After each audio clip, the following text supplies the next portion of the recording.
The night Elena Moreau looked into the eyes of the man who destroyed her father, she understood that some debts are paid in blood, some in silence, and some in a love so dangerous it could burn her alive. Marco Villaro, the ruthless head of the Villaro crime family, stood across from her in the shadowed back room of her bar, offering protection she never asked for and truths she wasn't ready to hear. Her father died 8 years ago in an underworld execution she was told was business. Now, the man connected to that death wanted something from her, and Elena knew that whatever it was, it would cost her everything she'd built to survive. If you're ready to dive into a story of forbidden desire, dangerous secrets, and a love forged in the ashes of betrayal, stay with me until the end. Hit that like button and drop a comment telling me what city you're watching from. I want to see how far this story travels across the world. The rain hammered against the windows of Moreau's, turning the glass into rivers of distorted light. Elena stood behind the polished mahogany bar, wiping down surfaces that were already clean, her hands moving in the practiced rhythm of someone who needed the work more than the work needed doing. It was nearly 2 a.m. The last stragglers had stumbled out 20 minutes ago, leaving behind empty glasses and the residue of conversations she'd learned long ago not to hear. She preferred the quiet. In the silence, she could almost forget that this bar, her bar now, technically, though the weight of inheritance made it feel more like a tomb, sat exactly 3 blocks from territory controlled by the Villaro family. 3 blocks from the empire built on violence, extortion, and the kind of power that turned men into ghosts. 3 blocks from Marco Villaro himself. Elena had never met him. In 8 years of running this place, she'd kept her head down, paid her dues to the neighborhood, and made sure never to ask questions about the men in expensive suits who occasionally drank whiskey in her corner booths. She knew the rules of survival in this part of the city. See nothing, say nothing, and never, ever get involved. But tonight, those rules shattered. The back door opened with a sharp crack of wood against frame. Elena's hand froze on the glass she was drying, her heart lurching into her throat. The bar had 3 entrances. The main door facing the street, a side entrance that led to the kitchen, and the back door that opened into the alley where deliveries arrived, and where, occasionally, men conducted business they didn't want witnessed. That door was supposed to be locked. "We're closed," Elena called out, her voice steadier than she felt. She set down the glass carefully, her fingers sliding toward the baseball bat she kept beneath the register. 8 years in this neighborhood had taught her that fear was dangerous, but being unprepared was fatal. The man who stepped into the light didn't look like he needed to break into closed bars. He was tall, broad-shouldered, wearing a black coat that probably cost more than her monthly rent. Dark hair, sharp features, and eyes that swept the room with the kind of calculated assessment that made Elena's skin prickle. Behind him, 2 more men filed in, both armed, both watching her with the blank professionalism of people who'd done this too many times to count. Elena's fingers closed around the bat. "I said we're closed." She pulled the bat into view, holding it loosely at her side. "Whatever you're looking for, you won't find it here." The first man stopped a few feet from the bar, his gaze settling on her with an intensity that felt physical. When he spoke, his voice was low, controlled, and carried the kind of authority that didn't need volume. "Elena Moreau." It wasn't a question. The way he said her name, like he'd been carrying it in his mouth for years, made something cold slide down her spine. "You know who I am?" he continued, tilting his head slightly. "Don't you?" She did. God help her, she did. She'd seen his face in newspapers, caught glimpses of him in cars that prowled these streets, heard his name whispered in the kind of tones usually reserved for natural disasters. Marco Villaro, the man who'd inherited his father's empire at 25 and turned it into something more dangerous, more efficient, more untouchable. The man whose family had ordered her father's execution. Elena's grip tightened on the bat. "Get out of my bar." Marco's expression didn't change. If anything, there was something almost like respect in the way he studied her. This woman half his size, holding a wooden bat like it could stop what was coming. "I'm here to talk," he said quietly. "That's all." "Then make an appointment during business hours." "This conversation isn't the kind you have during business hours." Elena's pulse hammered in her ears. She'd spent 8 years avoiding this moment, building walls between herself and the underworld that had swallowed her father whole.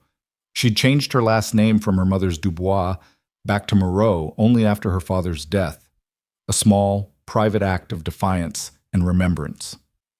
She'd taken over this bar, turned it into something clean, something hers. She'd survived by staying invisible. But Marco Villaro standing in her bar meant that invisibility was over. "I have nothing to say to you," Elena said, her voice low and hard. "Your family took everything from me already. So whatever you think you need, whatever guilt brought you here, I don't want it." Something flickered across Marco's face, too quick to read, but it looked almost like pain. "Your father," he said slowly, "didn't die the way you think he did." The words hit her like a fist to the chest. For a moment, Elena couldn't breathe, couldn't move. 8 years of grief and rage and unanswered questions crystallized into a single, sharp point of focus. "Don't!" Her voice cracked. "Don't you dare talk about him." Marco took a step closer. The two men behind him tensed, but he raised a hand, stopping them. "Joseph Moreau was a good man," Marco said, and there was something raw in his voice now, something that sounded almost like regret. "He worked for my father as an accountant. Clean books, clean conscience. When the Castellano family came for our operations, they wanted leverage. They took Joseph because they knew he had access to records that could destroy us." Elena's breath came in short, sharp gasps. She'd known her father worked in finance. She'd known it was connected to dangerous people. But the details had always been kept from her, wrapped in her father's quiet insistence that she focus on school, on her future, on anything but the shadows he moved through. "My father," Marco continued, his eyes never leaving hers, "gave Joseph a choice. Turn over the records and lie. Refuse and die. Your father refused." "Liar." The word tore out of Elena like a sob. "They executed him. I saw the crime scene photos. I saw what they did to him." "The Castellanos executed him," Marco said quietly. "But not because he refused to talk. Because he did talk. He gave them falsified records, bought us time to move assets, to protect people. He knew it was a death sentence. He did it anyway." The bat slipped from Elena's fingers, clattering against the hardwood floor. "Why?" The question came out broken. "Why would he do that?" Marco's jaw tightened. "Because the Castellanos made it clear. If they didn't get what they wanted from him, they'd come for you. His daughter, 19 years old, studying art history at NYU, completely unaware of the life her father was really living." He paused, and when he spoke again, his voice was softer. "Joseph chose his death to guarantee your life." The room spun. Elena grabbed the edge of the bar, her knuckles white. "You're lying," she whispered. But even as she said it, pieces were falling into place. The way her father had insisted she stay on campus that final semester. The way he'd started putting money into a trust she couldn't access until she turned 25. The last phone call, 3 days before he died, when he told her he loved her and that everything he'd ever done was to give her a better life than he'd had. "I'm not." Marco's voice was gentle now, almost tender. "And I can prove it." Elena looked up, meeting his eyes for the first time without the shield of anger. What she saw there made her chest ache, grief that mirrored her own, guilt that looked like it had been eating him alive for years. "My father," Marco said slowly, "ordered me to let it happen. Said Joseph's sacrifice was necessary, that we couldn't risk the family for one man." "I was 23. I argued. I begged him to find another way. But in the end," his voice broke. "In the end, I obeyed. I let your father die." Silence crashed over the bar like a wave. Elena stared at this man, this stranger who somehow held pieces of her past she'd thought were buried forever, and felt something inside her crack open. Rage, grief, and underneath it all, a terrible aching need to understand. "Why are you telling me this?" Her voice was barely audible. Marco took another step closer, close enough now that she could see the shadows under his eyes, the tension in his jaw, the way his hands were clenched at his sides like he was holding himself back from reaching for her. "Because 8 years ago, I made a promise," he said quietly. "To your father and to myself. That I would keep you safe. That his sacrifice wouldn't be for nothing." Elena laughed, a harsh, bitter sound. Safe? You think I've been safe? I've spent 8 years looking over my shoulder, waiting for someone to figure out who I am, to come finish what they started. I've built this entire life on hiding, on being invisible. I know. Marco's interruption was soft but firm. You've been safe because I made sure of it. Every threat, every whisper of your name in the wrong circles, I buried it. The Castellano family is gone now, Elena. Destroyed 3 years ago. But there are always more enemies, more people looking for leverage, and you, his eyes held hers, intense and unwavering. You're still a vulnerability I can't afford to ignore. A vulnerability. Elena's voice shook. That's what I am to you? No. The word came out fierce, almost angry. You're the last good thing your father left in this world. You're the proof that sometimes, in all this darkness, sacrifice actually means something, and I'll be damned if I let anyone take that away. The confession hung between them, raw and honest and terrifying. Elena's mind raced. Every instinct screamed at her to run, to throw him out, to go back to the careful invisibility that had kept her alive. But something deeper, something she'd been trying to bury for 8 years, whispered that maybe, finally, she could have answers. Truth, understanding, maybe even justice. What do you want from me? She asked, her voice steadier now. Marco held her gaze. I want you to let me protect you, properly. No more hiding, no more pretending the danger isn't real. There are people who've started asking questions about your father's records, about what he might have hidden before he died. It's only a matter of time before those questions lead to you. And if I say no, something dark crossed his face. Then I'll protect you anyway. But it'll be harder, messier. People will get hurt. Elena's breath caught. It wasn't a threat, it was a promise. And somehow, that made it worse. She thought about her father, about the man who tucked her in at night and helped her with algebra homework and never, ever let her see the monster he'd become to keep her safe. She thought about the 8 years she'd spent half living, always waiting for the other shoe to drop. And she thought about Marco Villaro standing in her bar at 2 a.m, carrying guilt like a second skin, offering her something she'd thought was impossible. Truth. Show me, Elena said quietly. Show me proof that my father died protecting me, and then we'll talk about what happens next. Marco nodded slowly. Tomorrow night. I'll send a car. No. Elena straightened, meeting his eyes with something like defiance. You want me to trust you? Then you come here, alone. No guards, no guns, just you and whatever proof you have. For a long moment, Marco studied her. Then, impossibly, the corner of his mouth lifted, just barely, but enough that Elena saw it. You're braver than I expected, he said softly. I'm my father's daughter. The words settled between them like a vow. Marco turned to leave, his men falling into step behind him. But at the door he paused, looking back over his shoulder.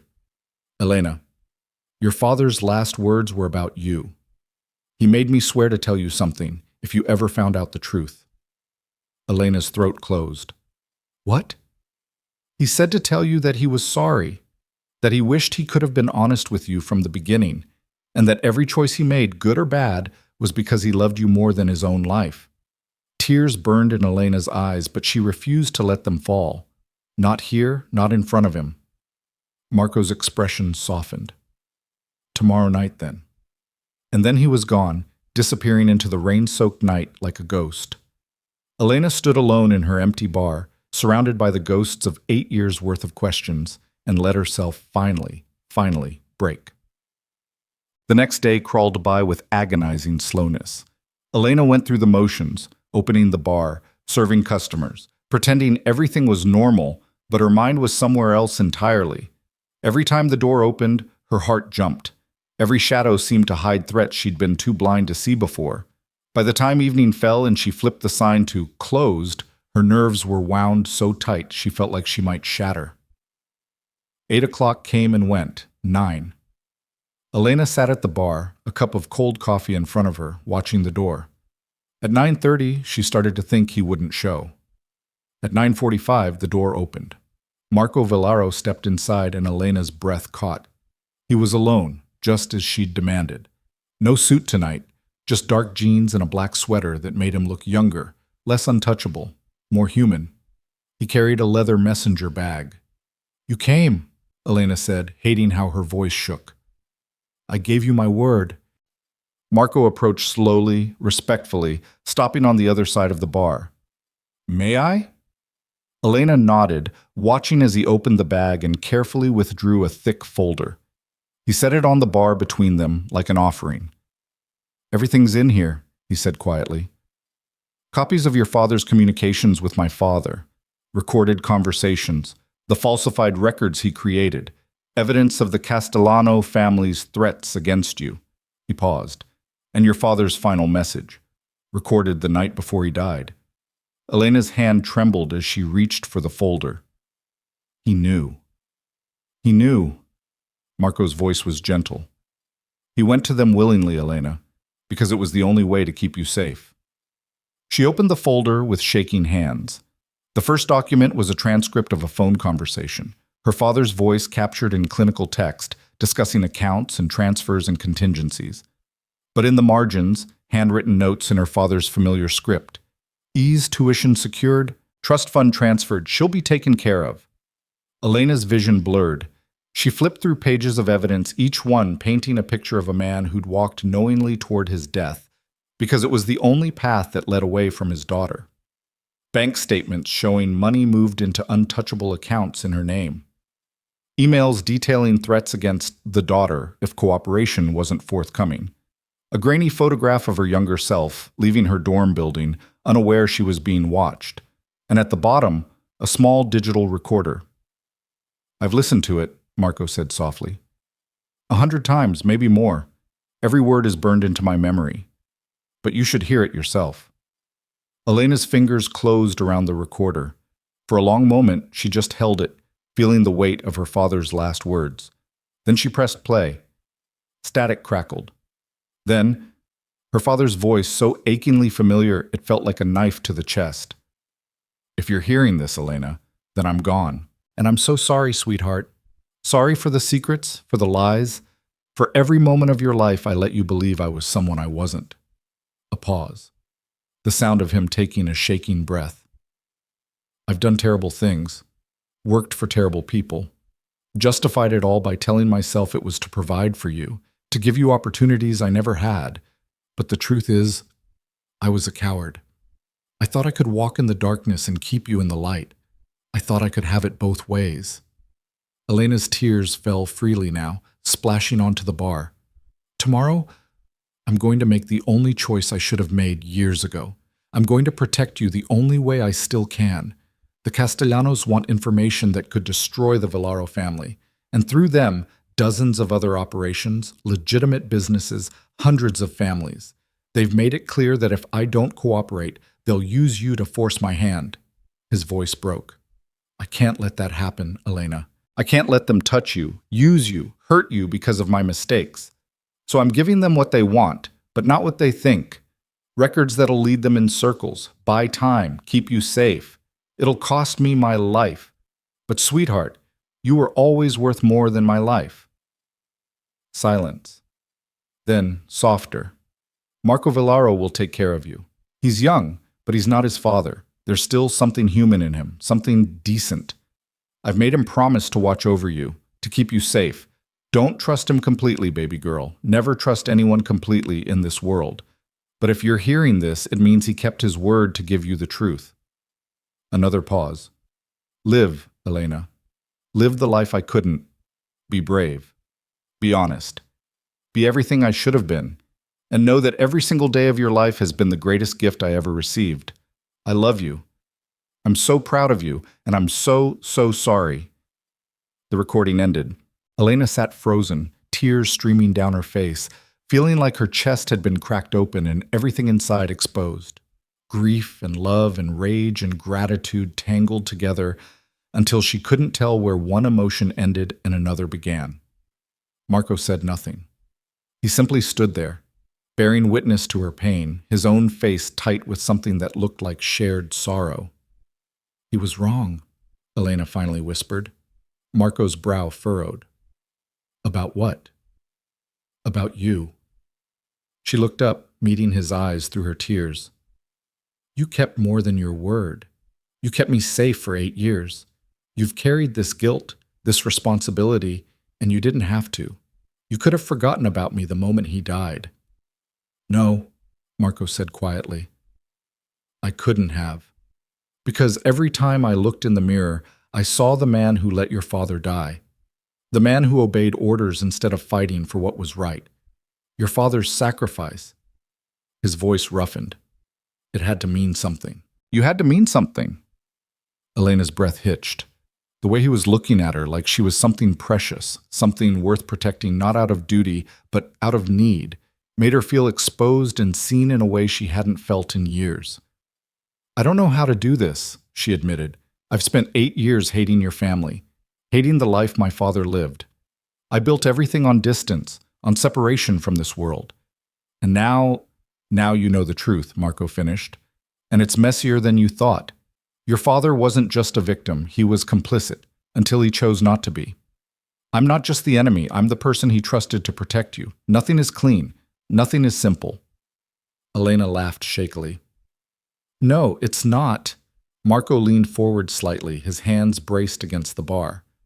I meant what I said last night. There are people asking questions, the kind of people who won't stop because your father's dead or because you've stayed out of the game.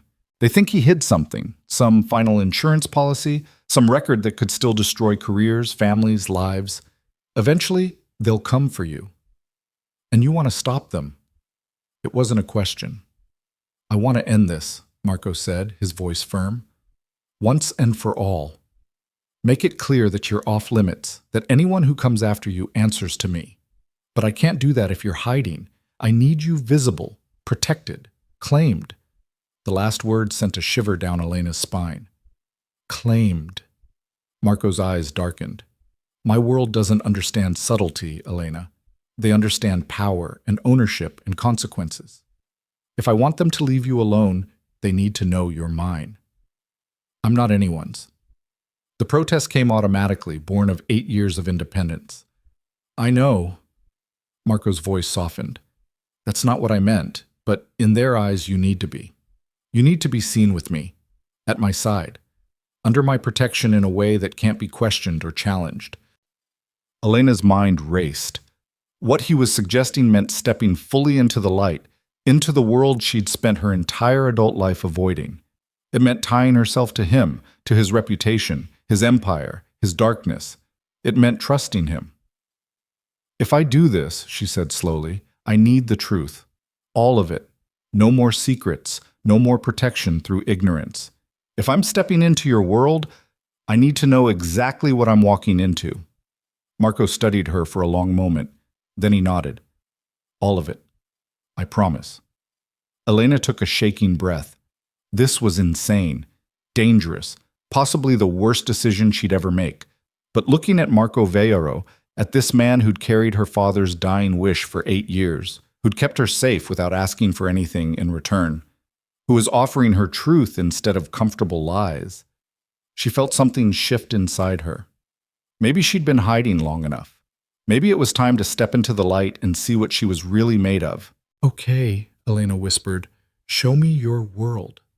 Marco's expression shifted, relief and something warmer, something that made her pulse quicken.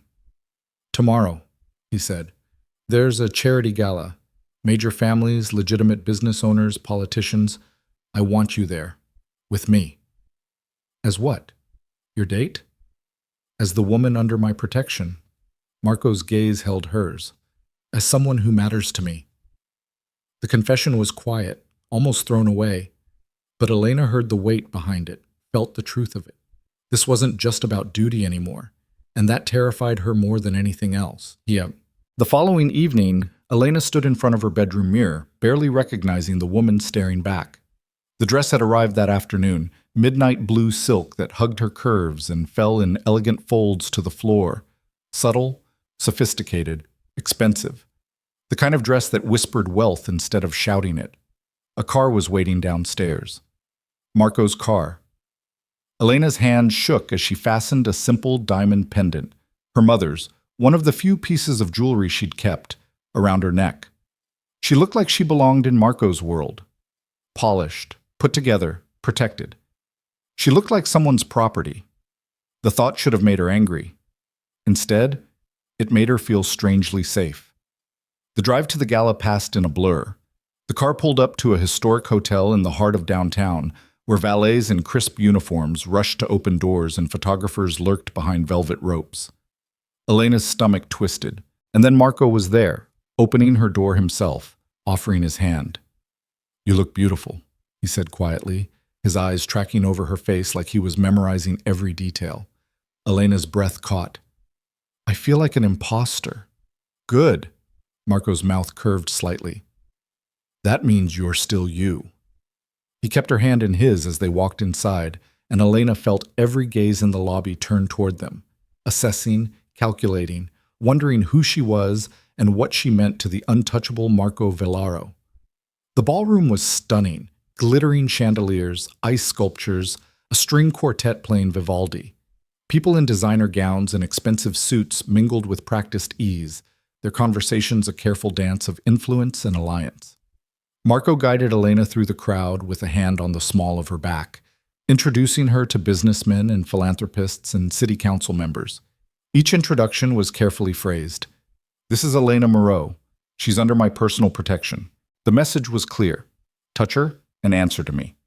And judging by the way people's expressions shifted, surprise giving way to calculation, giving way to careful respect, the message was received. They were at the bar waiting for drinks when a voice cut through the noise. "Marco Villaro, I'd heard you were finally bringing someone to one of these tedious events." Elena turned to see a woman approaching, late 30s, stunning in a red dress that probably cost more than Elena's car, with sharp eyes and a smile that didn't reach them. "Vivian." Marco's voice was polite but cool. "How unexpected." I could say the same." Vivian's gaze slid to Elena, assessing. "And who might this be? You're usually so private about your associations." "Elena Moreau," Marco said, and there was a warning in his tone. "Elena, Vivian Castellano." The name hit Elena like a physical blow. Castellano. The family that had killed her father. Vivian's smile sharpened, predatory. "Moreau. That name sounds familiar. Should I know it?" Elena's heart hammered, but she kept her voice steady. "I doubt it. I'm not in your circles." And yet here you are, at Marco's side, under his protection. Vivian took a sip of champagne, her eyes glittering. "That's quite the achievement. He's notoriously difficult to impress." "Vivian," Marco's voice was hard now. "Walk away." "Oh, don't be rude, darling. I'm simply making conversation." But Vivian's gaze never left Elena, sharp and cutting. "Though I have to wonder, what makes you so special? What did you do to earn the great Marco Villaro's attention?" Elena felt Marco tense beside her, felt the danger radiating off him like heat. But before he could respond, she spoke. "I survived," Elena said quietly. "That's all." Vivian's expression flickered, just for a moment, something like recognition crossing her face. Then she laughed, bright and false. How delightfully cryptic. "Well, enjoy the party. I'm sure we'll be seeing more of each other." She drifted away, leaving tension crackling in her wake. Marco's hand tightened on Elena's back. "Are you all right?" "She knows," Elena whispered. "Doesn't she? She knows who my father was." "Probably." Marco's jaw was tight. "The Castellano family collapsed after my father destroyed their operations. Vivian is all that's left, clinging to legitimacy, trying to rebuild influence. But she has a long memory. And now she knows I'm connected to you." Elena's hands trembled. "I just painted a target on my back." "No." Marco turned her to face him, his hands gentle on her shoulders. "You just made it clear that anyone who comes after you comes through me. That's protection, Elena. That's safety." But as Elena looked into his eyes, seeing the fierce determination there, she couldn't shake the feeling that she'd just crossed a line she could never uncross. And that Marco Villaro, this man who promised to keep her safe, might also be the most dangerous thing in her life. The realization should have terrified her. Instead, standing in his arms, surrounded by enemies and allies she couldn't tell apart, Elena felt more alive than she had in 8 years. They stayed at the gala for 2 more hours, navigating conversations and careful politics. Marco never left her side, his presence a constant shield. By the time they left, Elena's feet ached and her mind spun with names and faces and carefully worded threats disguised as pleasantries. In the car, silence stretched between them. "Thank you," Elena finally said, "for tonight, for letting me see your world." Marco glanced at her, something soft in his expression.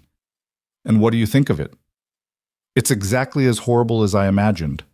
Elena's mouth curved slightly. "And you navigate it like it's second nature." "It is second nature. I was born into this." Marco's voice went quiet. "Sometimes I wonder what my life would have looked like if I'd been born someone else. Somewhere else." "Would you have been happy?" The question seemed to surprise him. He was quiet for a long moment, staring out at the city lights blurring past. "I don't know," he finally admitted, "but I think I would have been free."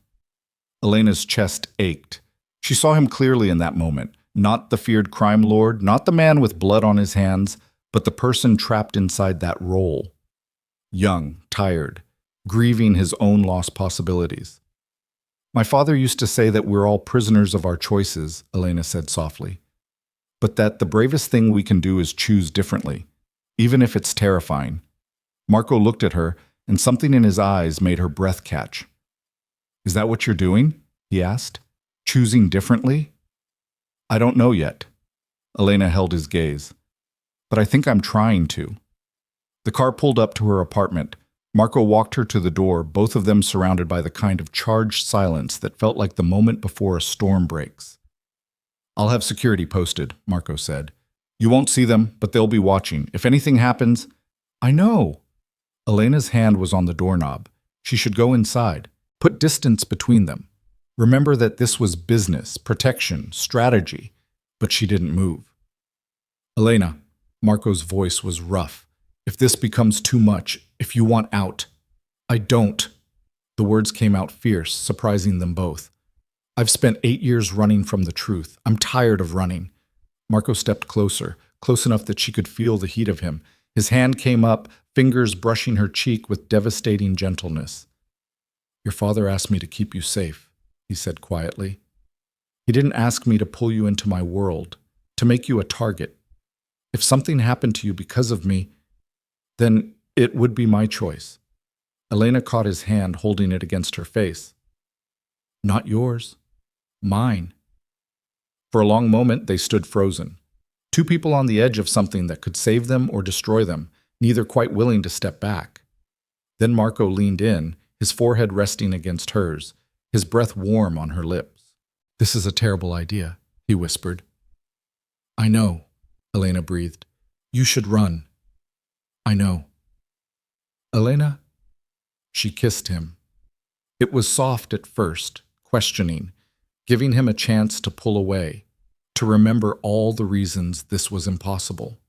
But then Marco made a sound low in his throat, and his arms came around her, pulling her close, and the kiss deepened into something desperate and inevitable. When they finally broke apart, both breathing hard, Elena's world had tilted on its axis. "I should go inside," she whispered, even as her hands fisted in his shirt. "You should." But Marco didn't let go. Elena forced herself to step back, to create space, to breathe. "Tomorrow?" "Tomorrow." Marco's voice was rough. "And every day after, until this is over. Until this is over." The words should have been reassuring. Instead, they felt like a countdown. Elena slipped inside her apartment, closing the door between them, her heart hammering against her ribs.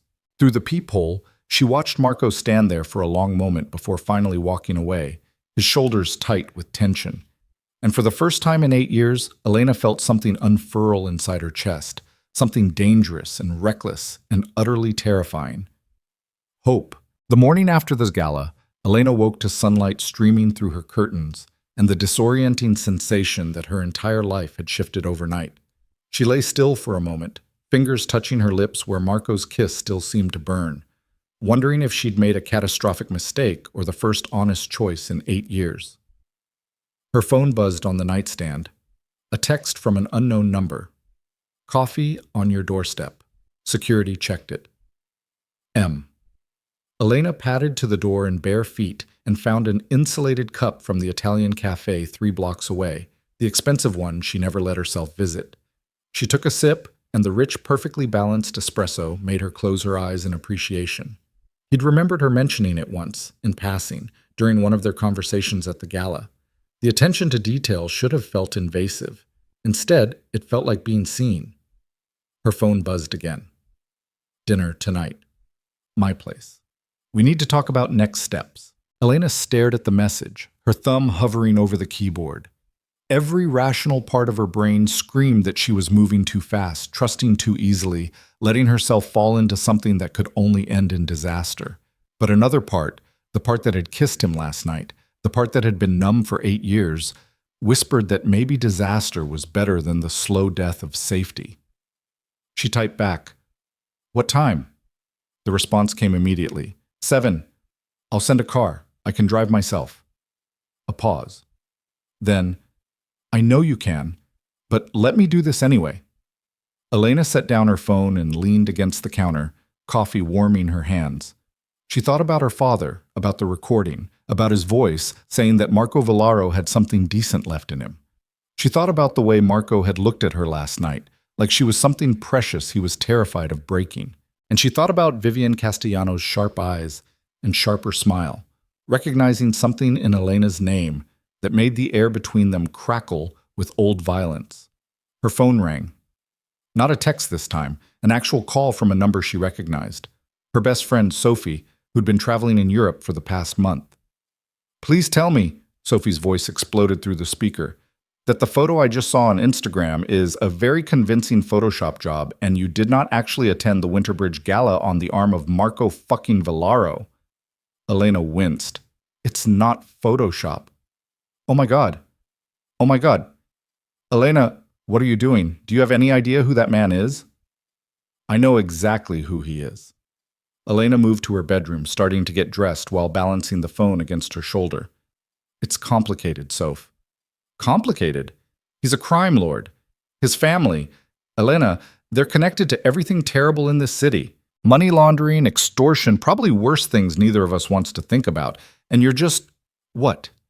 Dating him. I'm not dating him. The protest sounded weak even to her own ears. He's providing protection. From what? Elena hesitated.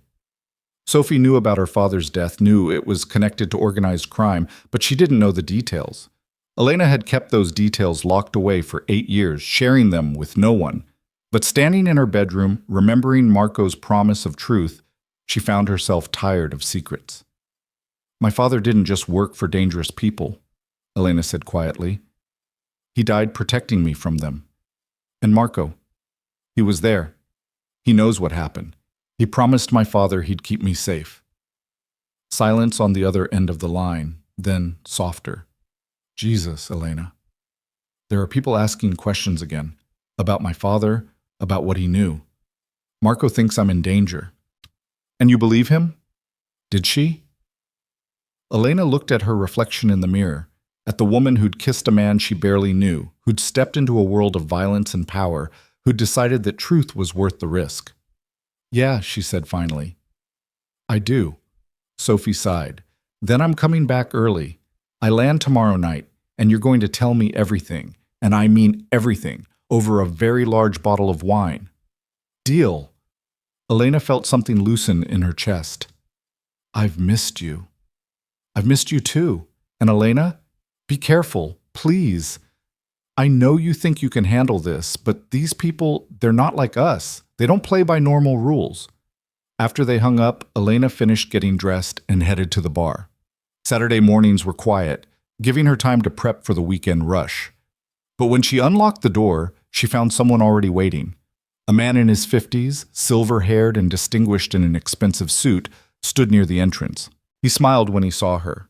Miss Moreau, I hope I'm not intruding. Every instinct Elena had developed over 8 years screamed danger. She kept her hand on her keys, ready to run. "We're closed until 11. "I know. I was hoping for a private word." He extended a hand. "My name is Thomas Reeves. I'm an attorney." Elena didn't take the hand.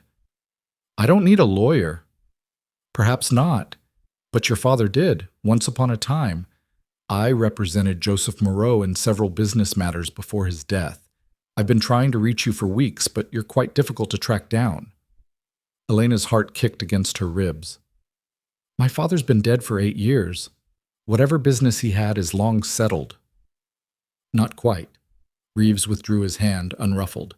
"Your father left something in my care, documents he wanted you to have, but only under specific circumstances. I believe those circumstances have now been met." "What circumstances?"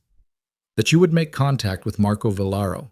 That you would, in some capacity, enter the world your father tried so hard to protect you from." Reeves's expression was gentle. "Your appearance at last night's gala was quite public, Miss Moreau. It seems the time has come." Elena's mind raced. Another secret, another layer of her father's hidden life being peeled back. "What kind of documents?" "I can't discuss that here, but I can tell you that your father was a careful man. He knew his work made him vulnerable, and he took steps to ensure you'd have leverage if you ever needed it." Reeves pulled a card from his pocket, offering it to her. "My office, Monday at 10. Come alone, or bring Mr. Villaro if you trust him. That choice is yours." He left before Elena could respond, disappearing into the morning foot traffic. She stood clutching his card, feeling like the ground kept shifting beneath her feet. The bar phone rang. Elena answered without thinking, her voice automatic. "Moreau's." "Elena." Marco's voice, tight with urgency. "Are you all right? My security flagged someone approaching you." She glanced toward the street, suddenly aware of the watchers she couldn't see. "You're having me followed." "I'm having you protected." "There's a difference." A pause. "Who was that man?" Elena looked down at the card in her hand. Trust. That's what this came down to. Whether she could trust Marco with the full truth of what her father had left behind. "A lawyer," she said slowly. "He says my father left documents for me, that I'm supposed to receive them now that I've made contact with you." Marco swore softly. "What kind of documents?" "He wouldn't say. He wants me to come to his office Monday morning."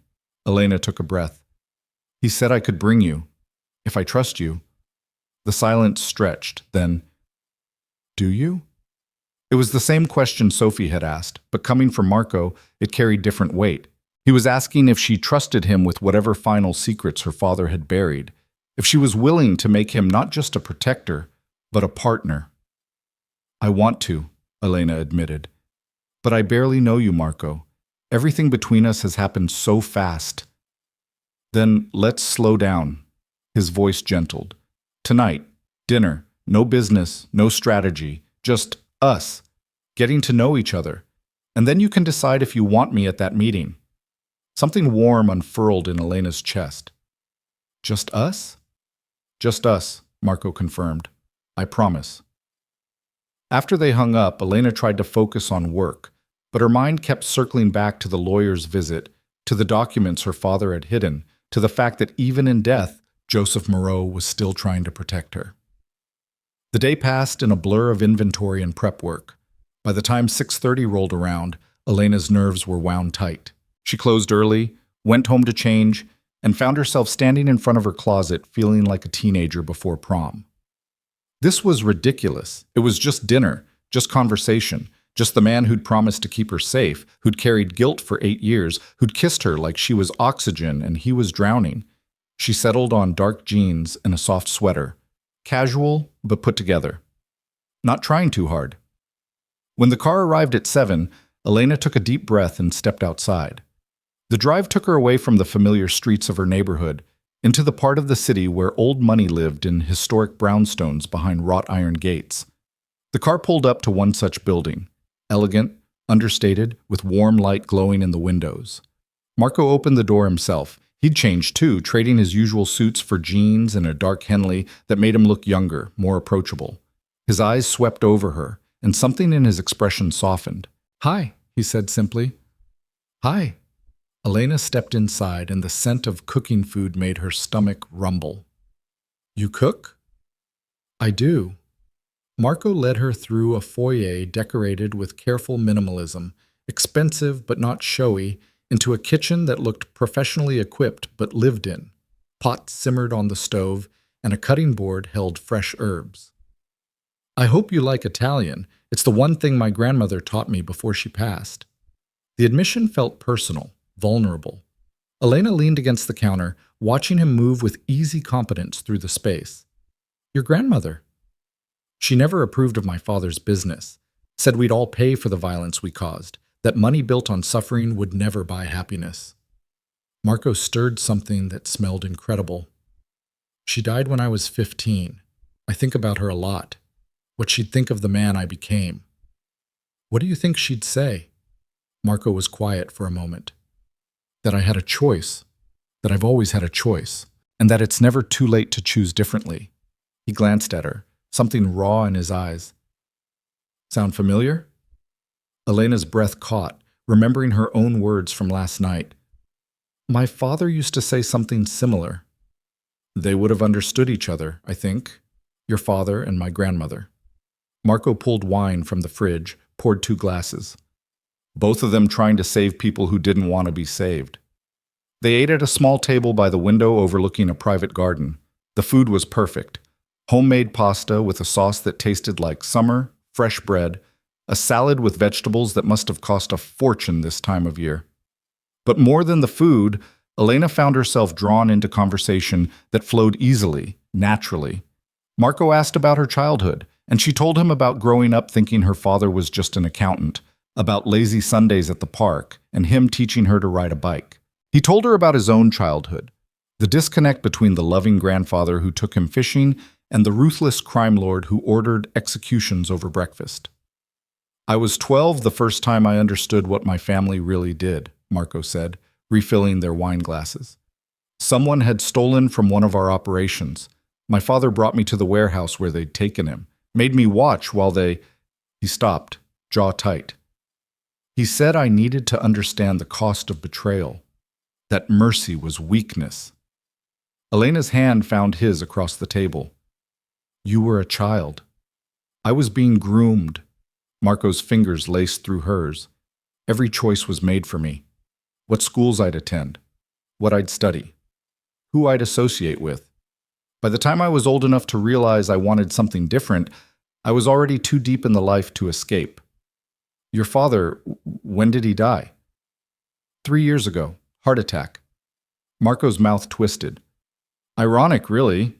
All the violence, all the enemies, all the danger, and in the end, it was his own body that killed him. I inherited everything at 25. The empire, the responsibilities, the enemies. The guilt." Elena squeezed his hand. "You could have walked away." "Could I?" He looked at her, and the bleakness in his eyes made her chest ache. "I had hundreds of people depending on me for their livelihoods, families who'd worked for the Villaros for generations. Walk away, and what happens to them? Who protects them from the vacuum I'd leave behind?" "So you stayed." "I stayed.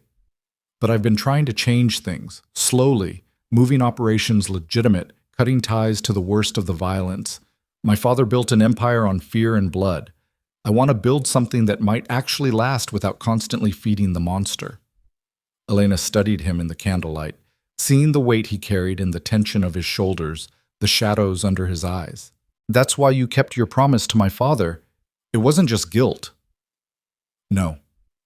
Marco's thumb traced circles on her palm. "It was hope.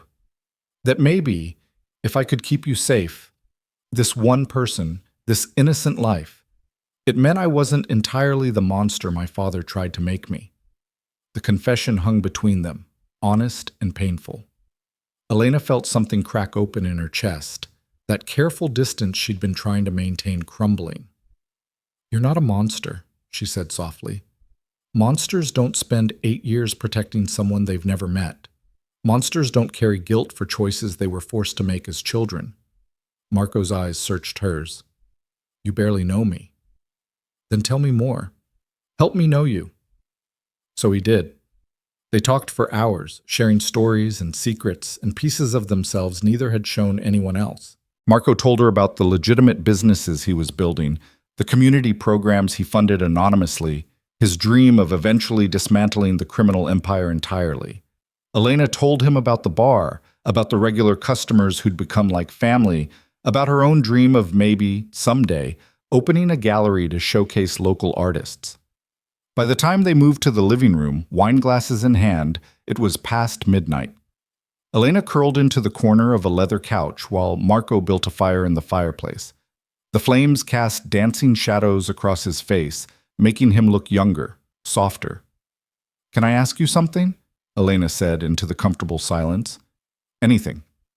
"Last night, when you kissed me, was that part of the protection strategy? Making it look convincing?" Marco turned from the fire, his expression serious. He crossed to the couch, sitting close enough that their knees touched.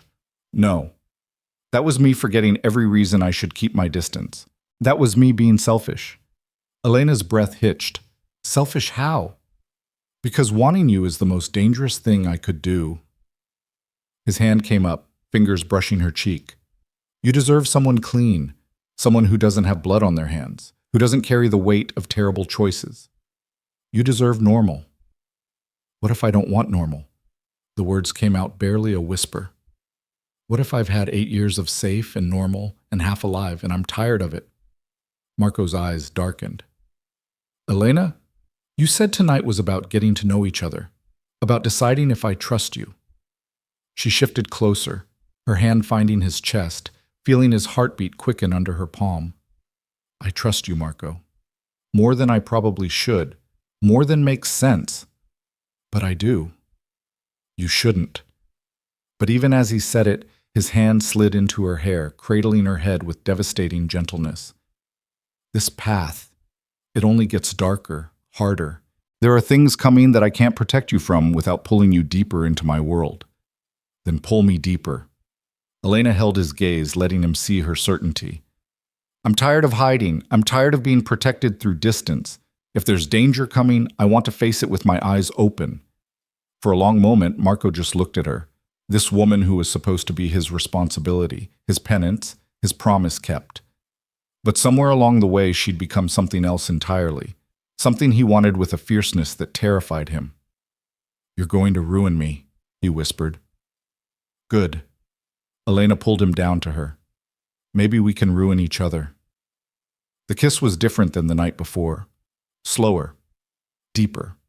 A promise instead of a question. Marco's hand slid around her waist, pulling her closer, and Elena went willingly, drowning in the taste of him, in the heat that built between them like the fire crackling in the hearth. When they finally broke apart, both breathing hard, Marco rested his forehead against hers. "Stay tonight." It wasn't a demand, it was a plea. Elena's answer was to kiss him again, softer this time. "Okay." They didn't make it to the bedroom. Instead, they spent the night on the couch, wrapped around each other, talking and touching and learning the geography of each other's bodies with a tenderness that felt like worship. Marco traced the scar on her shoulder from a childhood bike accident, and she mapped the old knife wound on his ribs with gentle fingers. They shared kisses that ranged from playful to desperate, building heat, but never quite letting it consume them. Because this slow discovery, this choosing each other, moment by moment, felt more intimate than sex could ever be. As dawn light crept through the windows, Elena lay with her head on Marco's chest, listening to his heartbeat, feeling safe in a way she'd forgotten was possible. "Monday," Marco said quietly, his fingers tracing patterns on her back. "The lawyer. I'll go with you, if you still want me there." Elena lifted her head, meeting his eyes. "I want you there. Whatever your father left, it might be dangerous. Information that people would kill to keep buried." "I know." Elena settled back against his chest. "But I also know I can't keep running from it, from any of this." Marco's arms tightened around her. "Then we face it together." The words settled over them like a vow. Outside, the city was waking up. Normal people starting normal days, unaware of the dangerous currents that ran beneath their ordinary lives. But here, in this moment, Elena felt like she'd finally found solid ground. Even if that ground was built on secrets and violence and a love that probably shouldn't exist, even if the truth waiting in that lawyer's office might shatter everything. For now, she had this. Marco's heartbeat under her ear, his hands gentle in her hair. The choice she'd made to stop hiding and start living. Whatever came next, she'd face it with her eyes open, and she wouldn't face it alone. Monday morning arrived too quickly. Elena woke in Marco's bed, sunlight streaming through floor-to-ceiling windows, his arm heavy and warm across her waist. They'd spent the weekend in a careful bubble, ordering takeout, watching old movies, learning each other in ways that had nothing to do with the violence waiting outside. But now reality pressed against the windows like a storm gathering strength. Marco stirred beside her, his eyes opening to find her already awake. Having second thoughts? About 100 of them. Elena traced the line of his jaw, feeling the morning stubble rough under her fingertips.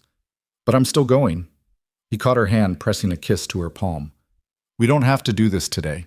We could wait, gather more information, and give whoever's looking for these documents more time to find them first. Elena shook her head. No.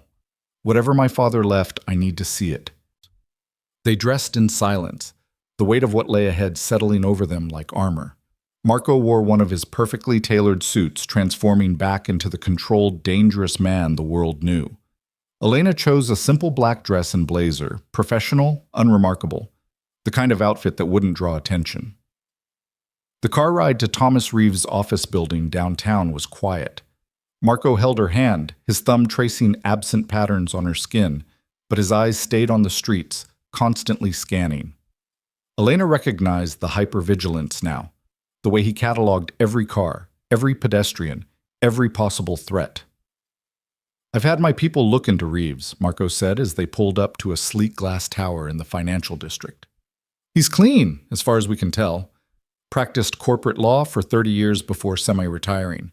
No obvious connections to organized crime, though he did represent several clients in our circles. Discreetly. My father trusted him. Elena's voice was quiet. That has to mean something. They rode the elevator to the 15th floor in silence. The law office was understated elegance, dark wood, expensive art, the kind of place where secrets were kept as a matter of professional courtesy. A receptionist led them to a conference room where Thomas Reeves waited, the same calm competence he'd shown at the bar radiating from him. Miss Moreau, Mr. Velaro. He stood, shaking their hands. Please, sit. I'm sure you have questions. A few thousand, Elena said, settling into a leather chair. Marco sat beside her, close enough that their shoulders touched. Starting with what exactly my father left in your care. Reeves opened a slim briefcase, withdrawing a manila envelope sealed with red wax. Elena's breath caught.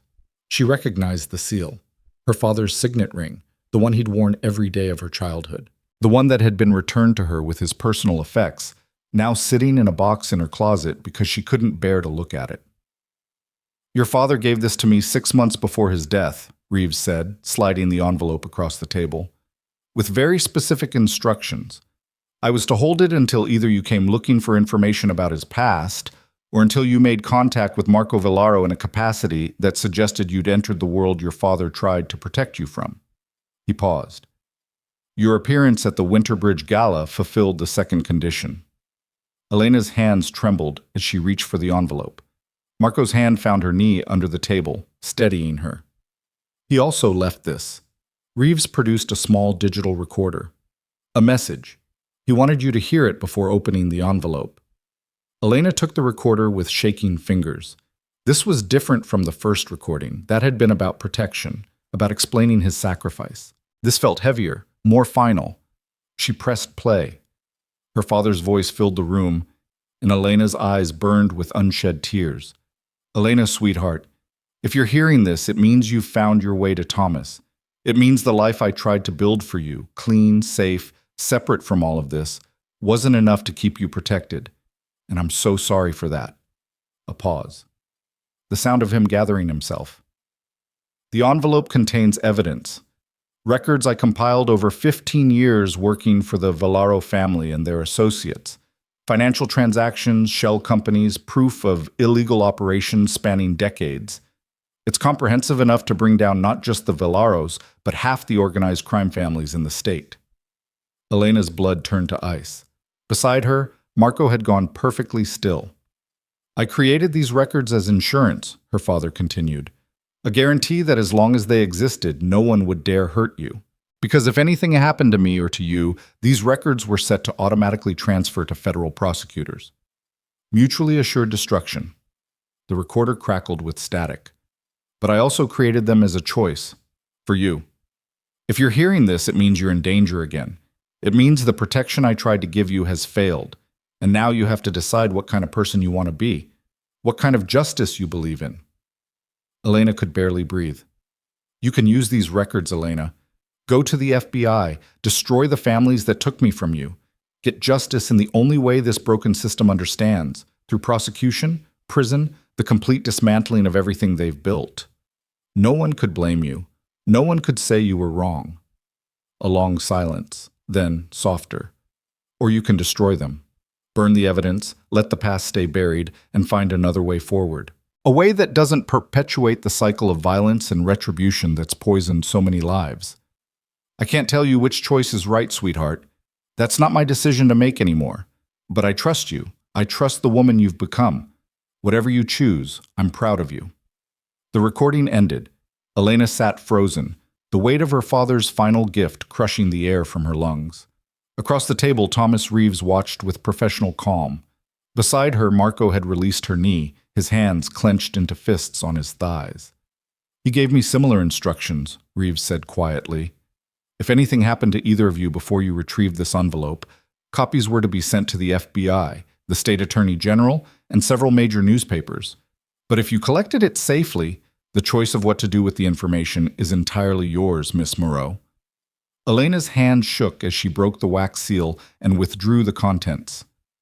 USB drives, printed ledgers, photographs, a roadmap of corruption and violence spanning decades, meticulously documented in her father's precise handwriting. She spread the documents across the table, her vision blurring. Here was proof of money laundering through legitimate businesses. Here were names and dates of executions. Here were connections between crime families and city officials, judges, police captains. Everything you'd need to burn it all down, including Marco. She found his name in the documents, transactions he'd authorized, operations he'd overseen, orders he'd given. Nothing that directly implicated him in murder, but enough to destroy his legitimate businesses, freeze his assets, possibly send him to prison for years. Elena, Marco's voice was rough. Look at me. She couldn't. She kept staring at the evidence of who he really was, what he'd really done, the empire built on suffering that he'd inherited and perpetuated. Elena, please. She finally met his eyes. What she saw there made her chest crack open. Not fear or anger, but resignation. Like he'd been waiting for this moment, for the inevitable revelation that would make her see him the way he saw himself. You knew, she whispered. You knew my father had this. I suspected. Marco's voice was carefully controlled. Joseph Moreau was too smart not to have insurance. I assumed he'd hidden something, somewhere, evidence that would surface if anything happened to you. And you still, Elena's voice broke. You still kept me safe for 8 years, knowing that I might one day use this to destroy you. Yes. Simple. Honest. Thomas Reeves cleared his throat delicately. I'll give you privacy to discuss this. Take all the time you need. The conference room is soundproof, and my next appointment isn't until 3. He stood, moving toward the door. For what it's worth, Miss Moreau, your father believed you would make the right choice, whatever that choice may be. The door closed softly behind him. Silence crashed over the room like a physical force. Elena stared at the evidence spread before her, then at Marco, then back at the documents. Her hands trembled as she picked up a ledger, flipping through pages of her father's careful notations. Say something, Marco said quietly. Yell at me. Tell me I'm a monster. Tell me you're taking all of this straight to the FBI and I'll never see you again. Just say something. I don't know what to say. Elena's voice was barely audible. I knew what you were. what your family did. But seeing it like this, she gestured helplessly at the evidence. It's real, concrete. There are names here of people who disappeared, families destroyed, and you— She looked at him, and the pain in her eyes made Marco flinch. You were part of it. I was. He didn't look away, didn't try to soften it. Everything in those documents from the past 3 years, that's on me. The money laundering, the protection rackets, the enforcement. I inherited my father's empire and I ran it. I told myself I was making it better, less violent, moving toward legitimacy. But the foundation was still built on suffering. Elena set down the ledger with shaking hands. Why didn't you tell me? When you showed me the evidence about my father, why didn't you tell me this existed?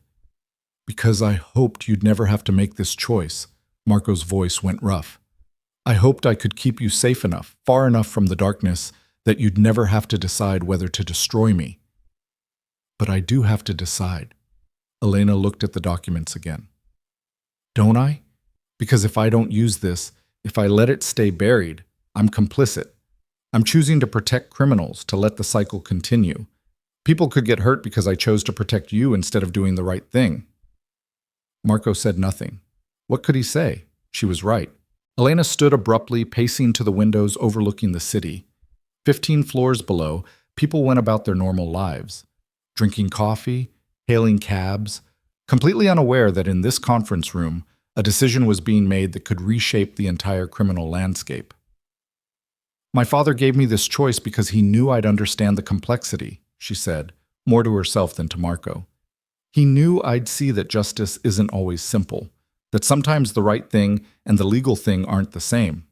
She turned back to face him. If I give this to the FBI, what happens? Marco's jaw tightened. Arrests, trials. The Villaro empire collapses. My legitimate businesses get seized. Hundreds of employees lose their jobs. Other families rush to fill the power vacuum, probably bloodier, more violent families than mine. And me— He met her eyes. Prison. 10 years minimum, probably more. And if I destroy it, then nothing changes. I continue trying to move operations legitimate, but it takes years, maybe decades. People who deserve justice for what my family did to them never get it. And you— His voice softened. You carry the weight of choosing mercy over justice. Elena pressed her palms against the cool glass, closing her eyes. She thought about her father, about his careful documentation of every crime, every victim. He could have gone to the police himself at any time, could have been a hero, brought down the entire corrupt system. But he'd chosen instead to create a failsafe, a choice, a gift for his daughter that was also a burden. There's something else in here, she said suddenly, returning to the table. She'd noticed it earlier but hadn't processed what it meant, a separate folder marked with her name and a date 3 years in the future. She opened it. Inside were more documents, but these were different. Transfer papers, business licenses, deeds. Her father had been systematically moving Villaro assets, legitimate assets, into holding companies that ultimately traced back to a trust in Elena's name. He was stealing from them, Elena breathed, for years. Moving money, real estate, businesses into accounts they couldn't trace. Marco leaned forward, studying the documents with sharp focus. Jesus. Joseph was brilliant. These transactions, they look completely legitimate on the surface, just routine portfolio management.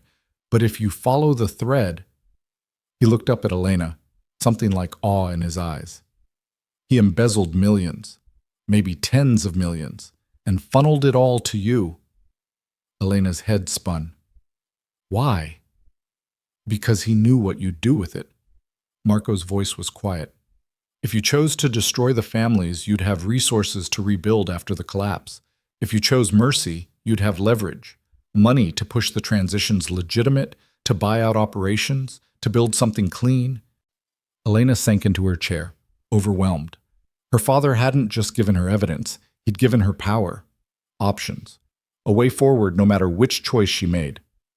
I need air, she said abruptly. I can't think in here. Marco stood immediately. There's a terrace on this floor, private. We can— Alone. Elena's voice cracked. I need to think alone, please. Something flashed across Marco's face. Hurt, maybe, or fear. But he nodded. I'll be right here. Take all the time you need. Elena gathered the documents, shoving them back into the envelope with trembling hands. She found the terrace Marco had mentioned, a small outdoor space with a few chairs and a view of the city stretching to the horizon. The November air was cold enough to bite, but she welcomed it, needed it. She sank into a chair and let herself finally, fully break down. Tears came in harsh, painful sobs. For her father, who'd carried these impossible secrets. For herself, forced to make a choice that had no right answer. For Marco, who'd become something she couldn't have predicted, not just a protector or a promise kept, but someone she cared about, someone she might even love. And love made everything infinitely more complicated. If she didn't know Marco, the choice would be simple. Turn over the evidence, let justice take its course, sleep soundly knowing she'd done the right thing. But she did know him. She'd seen his guilt, his attempts at redemption, his genuine desire to build something better. She'd felt his tenderness, his careful attention, the way he'd kept her safe for 8 years without asking for anything in return. Destroying him would be justice. But would it be right? Elena didn't know how long she sat there, the cold seeping into her bones, before the terrace door opened. She looked up, expecting Marco, but instead found herself facing Vivian Castellano. Every muscle in Elena's body went rigid. Relax, Vivian said, raising perfectly manicured hands. I'm not here to hurt you. I'm here to make you an offer. How did you meet?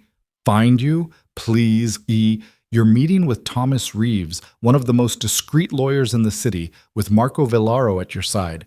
It doesn't take a genius to figure out you found your father's insurance policy. Vivian smiled, sharp and cold. The real question is what you plan to do with it. Elena's hand moved toward her phone, but Vivian was faster, producing a small handgun from her purse. Don't. The word was soft, but absolute.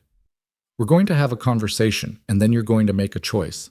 But I promise you, screaming for Marco will end very badly for both of you. Elena's heart hammered, but she forced herself to stay still. What do you want? The same thing you want. Justice for my family. Vivian settled into the chair across from her, the gun resting casually in her lap. The Villaros destroyed us.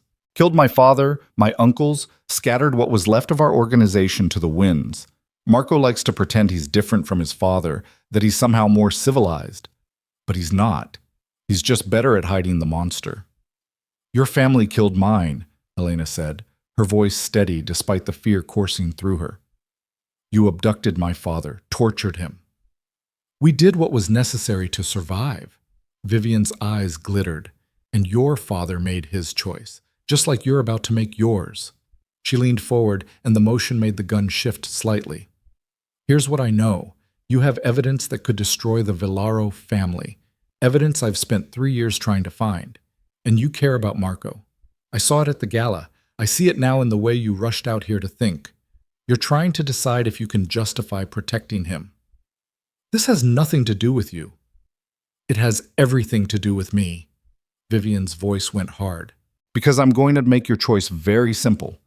You can destroy the Villaros. Use that evidence to burn Marco's empire to the ground. If you do, I'll leave you alone. You'll be the hero who brought down organized crime, and I'll disappear into whatever's left of legitimate society. And if I don't, Vivian's smile was pure venom. Then I'll destroy you both. I have resources you can't imagine, Elena. Connections, leverage, people who owe me debts. I'll make sure everyone knows about your father's embezzlement, about the blood money sitting in your trust fund. I'll ensure Marco's attempts at going legitimate fail spectacularly. And then, when you're both weak and vulnerable and desperate, I'll take everything.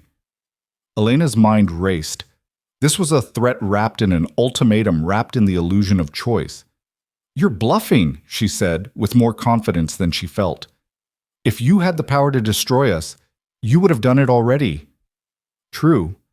Vivian stood, the gun disappearing back into her purse with practiced ease.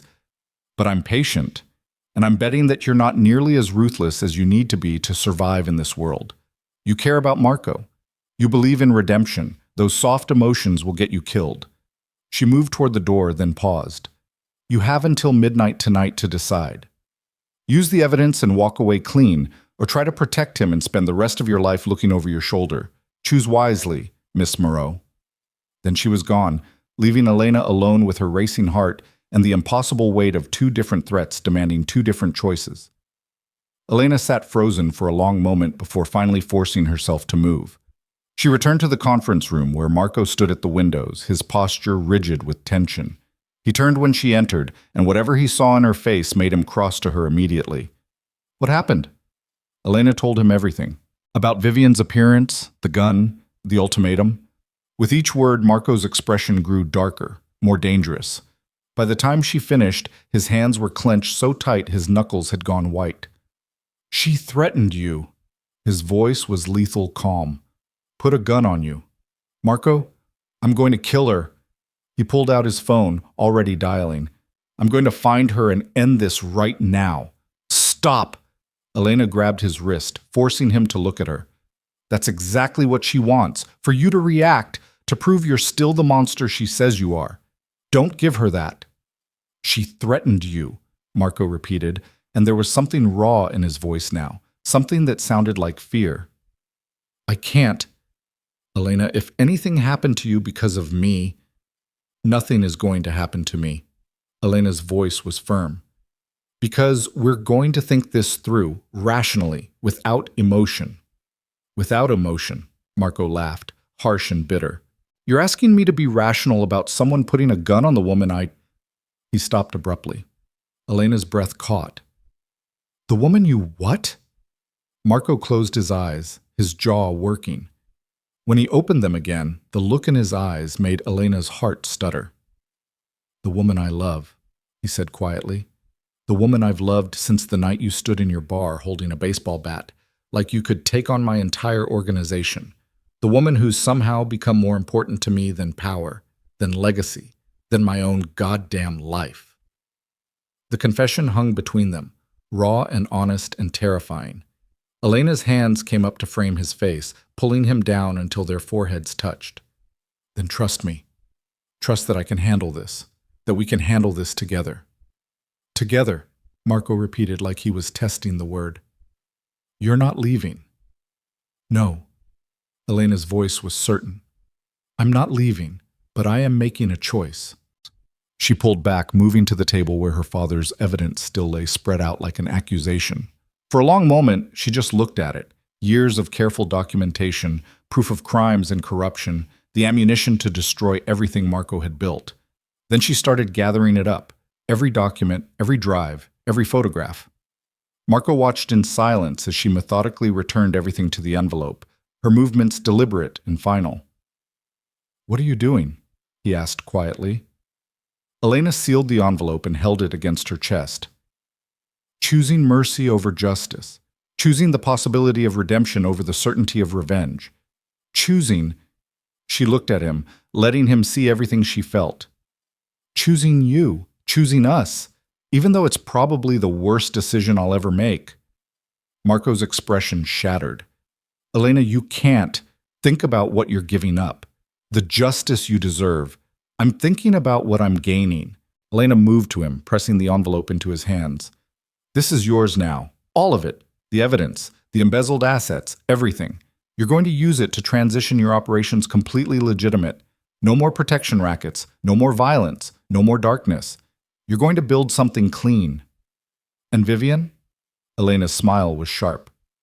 "We're going to handle Vivian together, but not through violence, through the one thing she doesn't expect, transparency."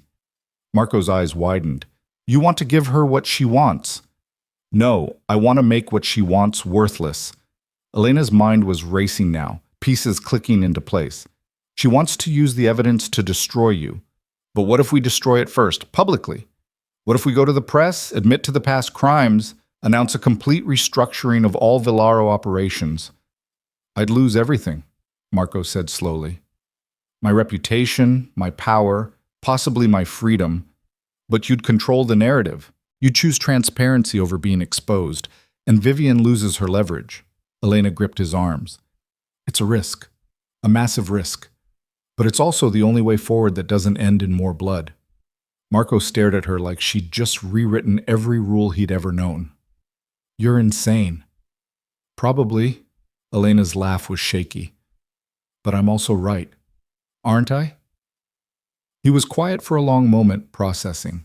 Then, impossibly, a smile tugged at the corner of his mouth, genuine and warm and full of something that looked like wonder. You're definitely your father's daughter, he said softly. He would have been so proud of you. Elena felt tears burn her eyes. Help me finish what he started. Help me build something that actually matters. Marco pulled her into his arms, holding her so tight she could barely breathe. Against her hair, he whispered, Together. Together, Elena echoed. And in that moment, standing in a conference room surrounded by evidence of terrible choices and painful pasts, they made a decision that would change everything. Not revenge, not destruction, but transformation. They had 6 hours until Vivian's midnight deadline. 6 hours to dismantle an empire, rewrite a legacy, and somehow survive the fallout. Marco made calls from the conference room while Elena sat across from him, watching the man she'd chosen transform into something she'd never seen before. Not the controlled crime lord, not the tender protector, but a strategist operating at full capacity. His voice was clipped and precise as he contacted lawyers, accountants, business managers. Each conversation was a carefully placed domino, and Elena could see the pattern taking shape even if she didn't understand all the pieces. When he finally set down the phone, his eyes were bright with something that looked almost like exhilaration. I've called an emergency board meeting for 8 tonight. All the key players in my organization, legitimate and otherwise, they're going to be furious. Can you control them? Elena asked. Marco's smile was sharp. We're about to find out. They left Thomas Reeves's office with the envelope secured in Marco's briefcase. The lawyer had returned long enough to witness Elena's decision, his expression carefully neutral, though Elena thought she caught a flicker of approval in his eyes. Your father would be proud, was all Reeves said, and terrified. Good luck, Miss Moreau. The car took them back to Marco's brownstone, where the next 3 hours became a blur of preparation. Marco's study transformed into a war room, laptops open, documents spread across every surface, phones ringing constantly. Elena watched as he methodically dismantled the careful structures his family had built over generations, rerouting assets, dissolving shell companies, preparing the legitimate businesses for complete separation from their criminal foundations. This is going to hurt, Marco said, his eyes never leaving the computer screen. Some of these operations employ hundreds of people. When we sever the illegal revenue streams, there won't be enough legitimate income to sustain them all. People will lose their jobs. Can we use the embezzled funds to create severance packages? Elena moved to stand beside him, studying the spreadsheets. My father didn't steal that money for me to sit on it. Use it to protect the people who will be hurt by this transition. Marco looked at her, something soft and fierce in his expression. You're sure? I'm sure. Elena's voice was steady. Transform the blood money into something clean, something that actually helps people. So that's what they did. For 3 hours, they worked side by side, using her father's carefully hidden assets to create safety nets for employees, to fund legitimate business expansions, to build something that might actually survive without the foundation of violence holding it up. At 7:30, Marco changed into a fresh suit while Elena freshened up in his bathroom, borrowing one of his shirts because she refused to face a room full of criminals in the same clothes she'd worn to receive her father's final gift. The shirt hung loose on her frame, and she'd paired it with her blazer and the same black pants, but somehow it felt like armor. When she emerged, Marco was waiting, and the look in his eyes made heat pool in her stomach. You're wearing my shirt to a meeting with the most dangerous men in the city. Elena straightened her shoulders.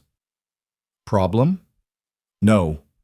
His voice was rough, opposite of a problem. But they're going to know exactly what it means, that you're mine, that I'm claiming you publicly. Good.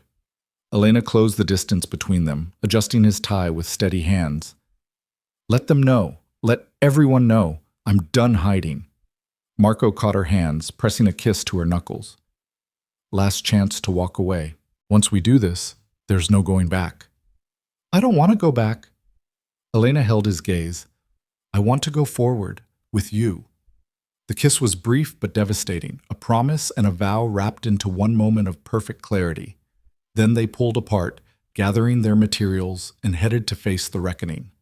The meeting was held in a private room at one of Marco's legitimate holdings, an upscale restaurant that had closed for the evening. Elena counted 12 men waiting when they entered, their expressions ranging from curious to hostile. She recognized a few faces from the gala, others from photographs in her father's documentation. These were the captains, the enforcers, the men who'd built their lives on the Velero Empire's foundation. Marco didn't waste time on pleasantries. "Gentlemen, thank you for coming on short notice. I'm going to be direct. As of tonight, the Velero family is getting out of the protection business, the extortion business, and any other operation that exists in legal gray areas. We're going completely legitimate." Silence. Then chaos. "Are you out of your mind? Marco, we can't just... You're going to tank the entire organization. This is because of her, isn't it?" The last comment came from a thick-shouldered man Elena recognized as Vincent Russo, one of Marco's father's oldest associates. His eyes were on Elena, cold and calculating. "You bring some woman to one gala, and suddenly you're ready to destroy everything your father built?" Marco's voice cut through the noise like a blade. "My father built an empire on suffering, on fear, on blood, and I'm done perpetuating it." "You're done?" Vincent stood, his chair scraping against the hardwood. "You don't get to be done, Marco. This isn't a job you quit. This is family, legacy. You think you can just walk away?" "I'm not walking away." Marco's voice was deadly calm. "I'm transforming it. The legitimate businesses, the restaurants, the real estate holdings, the construction companies. They stay. We invest the embezzled assets I've recovered into expanding those operations, into creating enough legitimate revenue to sustain everyone's employment." "Embezzled assets?" Another man leaned forward. "What embezzled assets?" Marco's smile was sharp. "The ones my accountant, Joseph Moreau, systematically moved out of criminal operations and into clean holdings over 15 years. Tens of millions of dollars that he hid so well, even my father never found them." Every eye in the room turned to Elena. "This is his daughter," someone said slowly. "The one Castellano killed." "The one my father ordered killed," Marco corrected, his voice hard. "Because Joseph Moreau refused to betray us, even when it cost him his life. He protected this organization, and in return my father let him die. I've spent 8 years trying to honor the promise I made to keep his daughter safe. Now I'm honoring the legacy he left behind, a chance to build something that doesn't require innocent blood to sustain it." Vincent's laugh was harsh. "Noble speech, but it doesn't change reality. You shut down our operations and someone else fills the void, someone worse, more violent. You're not ending crime, Marco. You're just changing who profits from it." "Maybe." Marco's acknowledgement seemed to surprise them. "But I'm not responsible for what other people choose to do, only what I choose. And I choose to stop." "Then you're choosing to be weak." Vincent's hand moved toward his jacket, and Elena's heart seized, but Marco was faster, his own weapon appearing with practiced ease, trained directly at Vincent's chest. "Don't!" The word was soft but absolute. "I'm giving everyone in this room a choice. Stay with me. Help me build something legitimate, and you'll have a future that doesn't end in prison or a grave. Or leave. Take your chances with other families, and accept that we're no longer allies." The tension in the room was suffocating. Elena forced herself to breathe evenly, to not show the fear racing through her veins. These men were dangerous, unpredictable. One wrong move, and this entire plan could collapse into violence. "And if we leave," Vincent said slowly, his hand moving away from his jacket, "what stops us from going to our competitors with everything we know about your operations?" "Nothing," Marco said simply, "except that within the hour, I'm releasing a statement to every major news outlet admitting to my family's past criminal activities and announcing our complete restructure. Every operation we're shutting down, I'm disclosing to federal authorities voluntarily. Every protection scheme, every laundering operation, every connection we had to illegal activity, I'm burning it all down myself." Shocked silence. "You're insane," someone whispered. "I'm free. Marco corrected.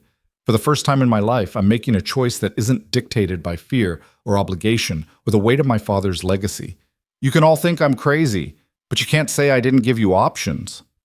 Elena watched the men process this, saw the calculation in their eyes. Some looked angry, others confused, a few almost relieved. One of the younger men spoke up. The severance packages you mentioned, they're real? Completely. Marco lowered his weapon, sliding it back into his jacket. Full year's salary for anyone who wants out. Resources to help you find legitimate employment. Training programs for those who want to transition to our clean operations. I'm not abandoning anyone. I'm offering a different path. And what about the families who won't be happy about us going straight? Another man asked. The people we owe favors to? The agreements we have? I'm handling that personally. Marco's voice was firm.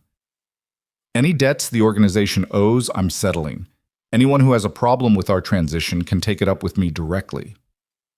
Vincent was still standing, still watching Marco with cold calculation. And her? He nodded toward Elena. Where does she fit in all this? Marco's hand found the small of Elena's back, pulling her close. Elena fits everywhere. She's the reason I'm doing this, and she'll be part of everything we build going forward. Anyone who has a problem with that can leave now. No one moved. Vincent studied them for a long moment, then slowly, deliberately, he sat back down. You know what you're risking? The moment word gets out that you're going soft, every enemy we've ever made will come for you.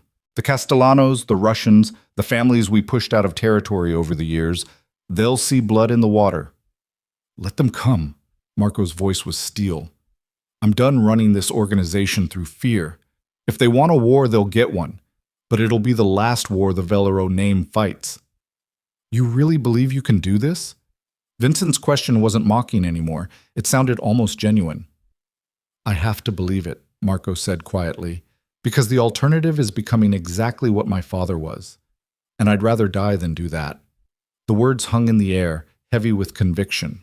Elena felt the shift in the room, saw the moment when calculation gave way to something else.